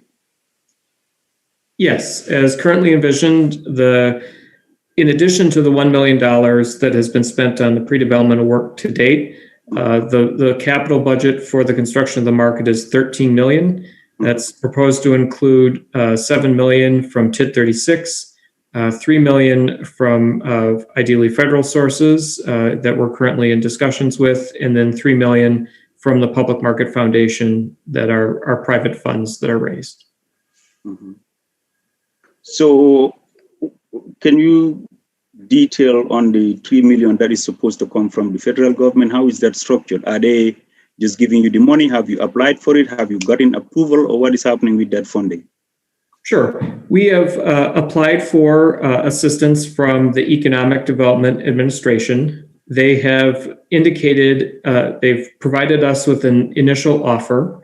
The Economic Development Administration funding has certain requirements placed on it that actually increase the cost of the project. And right now we are in discussions with the EDA because right now the increased costs associated with the project would be greater than the amount that we would receive from them. So it doesn't completely satisfy our needs to move the project forward. But the EDA continues to be in discussions with us, and we hope that we can find a successful path forward in partnership with the EDA and or perhaps another source coupled with that EDA support. Mm-hmm. So is this TIF closed or it's still open? This TIF is still open. When is it closing? This TID, well, depending on what expenditures are spent out of this TID, it could likely recover its costs in a few years and potentially close. However, it can stay open until I believe 2025 is the final year of expenditure, or maybe even later. And there are some considerations for potentially using this as a donor district to assist some other projects in other TIF districts and maybe some other projects as well within this district itself. So the district is doing very well, but at present, there's not a desire to close it right away. All right. Thank you. Thank you, Chair. Mayor. Great. Thank you, Alder. Any additional questions for staff? All right. Seeing none, the motion is to adopt. We'll move into discussion. And unless there's objection, I'd like to speak from the chair for a minute. Seeing no objection, I just want to urge all of you and the entire City Council to support this project. As you've heard from staff, we have been looking for a site for a purpose-built homeless men's shelter for months. We have worked our way through many different configurations and options. We have scoured the city for properties that might be a place to site this. And we have found, well, I guess technically we found two. One of them was bought out from under us, and we're left with this one. I think this site works for a number of reasons. Obviously, no site is perfect. And I think possibly equally obviously, no neighbors are ever going to be excited about a project like this. Nonetheless, this is a project that is critical for our community. And I want to assure everyone that I am 100% committed to making this a full service shelter. This is not a place where we are going to just serve people overnight with no associated services, just beds. I think it is absolutely critical for us to achieve the full vision of providing a whole range of services on site. And I will work towards that. And I hope that all of you will work towards that as well. I know staff are fully committed to the idea, and that we are in active conversation with our partners in the community about how to make this a reality. It's just simply not an option to go backwards in our service to homeless individuals in our community. We have to push forwards. And the way to push forward is to adopt this tonight, to keep pushing on the work at this site, and to push to make this the most positive outcome for all concerned, whether that's the folks who will be staying in the shelter on a temporary basis, the folks who are around this site, or frankly, anyone else in our community. Our entire community is harmed by homelessness. And so it is up to our entire community, I think, to help find the solution. And I really do believe that this is the solution. So I'm heartened to hear in the public comment tonight so many people who are concerned about the welfare of our homeless friends and neighbors and wanting us to be compassionate towards them. And I believe that this is the best way to do that. And so I urge your support tonight. Alder Harrington McKinney. Thank you, Madam Mayor. I want to, so this is for discussion purposes. I do support the vision of a homeless shelter, a well-resourced commitment for housing for those who are unsheltered. Mary Kay Baum instilled that in me long when I first came to Madison. But as a policymaker, what concerned me is that someone outside of city government had to share that vision for me to understand that vision. And I want to go on record is that there needs to be more communication between the mayor's office and the council in matters like this, because had it not been the public figure who sat me down and talked about the vision for this facility that made me switch my mind. And so I need to put that out there, because if we're going to be working in collaboration to make Madison a place for all, we've got to begin to work together. And I needed to say that. Thank you. Thank you, Alder. Is there further discussion?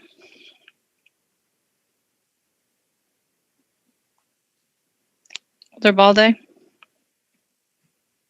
Thank you, Mayor. So I just want to say a few things. I know the meeting has been very long, and most of the things that needed to be said, I think, have been said. But first of all, again, I also want to thank Jim and his staff for the endless work on the homeless issues for the past many years. I think we all appreciate their work. We know the difficulty around this area, so it is not a question of not appreciating staff work, but it's a question of whether this is the right location. I think it is also important that I mentioned, the mayor said there were 2 locations that they found. Both locations were in my district, District 17. So it is important that I make it clear that the first location I was in support of 100%. And I got a lot of business communities reach out to me as to why I was supporting that location. So I care about the homeless community and I care about our business communities as well. Alder Vivier, you dealt with this in your own district, for many years. So it is important that we make that also very clear. So I am against this location because of where it is. Its proximity to daycare, where we know clearly at the end of the day, I'm sure even if this passes council, this will not be the right location for it. But I also know that we have as a government, it is our responsibility to provide for our homeless shelter. So I hope that you will vote against this, that this is not the right location. It has nothing to do with, it's not at my backyard. The reality is that we are all talking about the East Town Mall, the West Town Mall, but the business community, as a matter of reality, struggling during COVID. And so having 250 men to 400 men at the facility in the middle of a business district, I don't think is good planning, even though I've had a lot of people say this is comprehensive and all this kind of stuff. I don't think it is if we have to put about 250 to 450 people. I've attended other meetings where it is said that, if it comes, worst come to worst is when we are thinking of about 400 people. But no matter what happens, if we concentrate our homeless population in one area, and this also happened with 3 Lane, we will run into serious problems. I believe everybody who is on this call and whoever tuned in earlier and left cares about the homeless people. It is our responsibility as a government to help them. But this is just the wrong location. So I hope you will vote this down. My belief is that it may pass here, But reality is that it is just not the right place for the homeless shelter. If it is just about 25 to 30 people, it makes sense to have it here, because then it is manageable. But 250 to 400 people, I think we will run into problems. I will not be there maybe in the next couple of years to talk about this, but I will be here to see the problems if we are all alive. Thank you. Thank you, Alder. Is there further discussion? Seeing none, the motion is to adopt. Is there any objection to recording unanimous vote in favor of adoption? Alder Carter. I am abstaining. I need more information, and I will get it before the Common Council meeting. It will note Alder Carter as abstaining, and otherwise note Alders as aye votes, unless Alder Harrington McKinney. I too am abstaining from the vote. It was 2 abstentions then. Alders Carter and Harrington McKinney. Any further notes?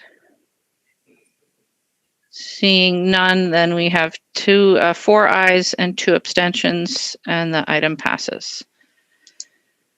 That brings us to the end of our agenda. President Carter.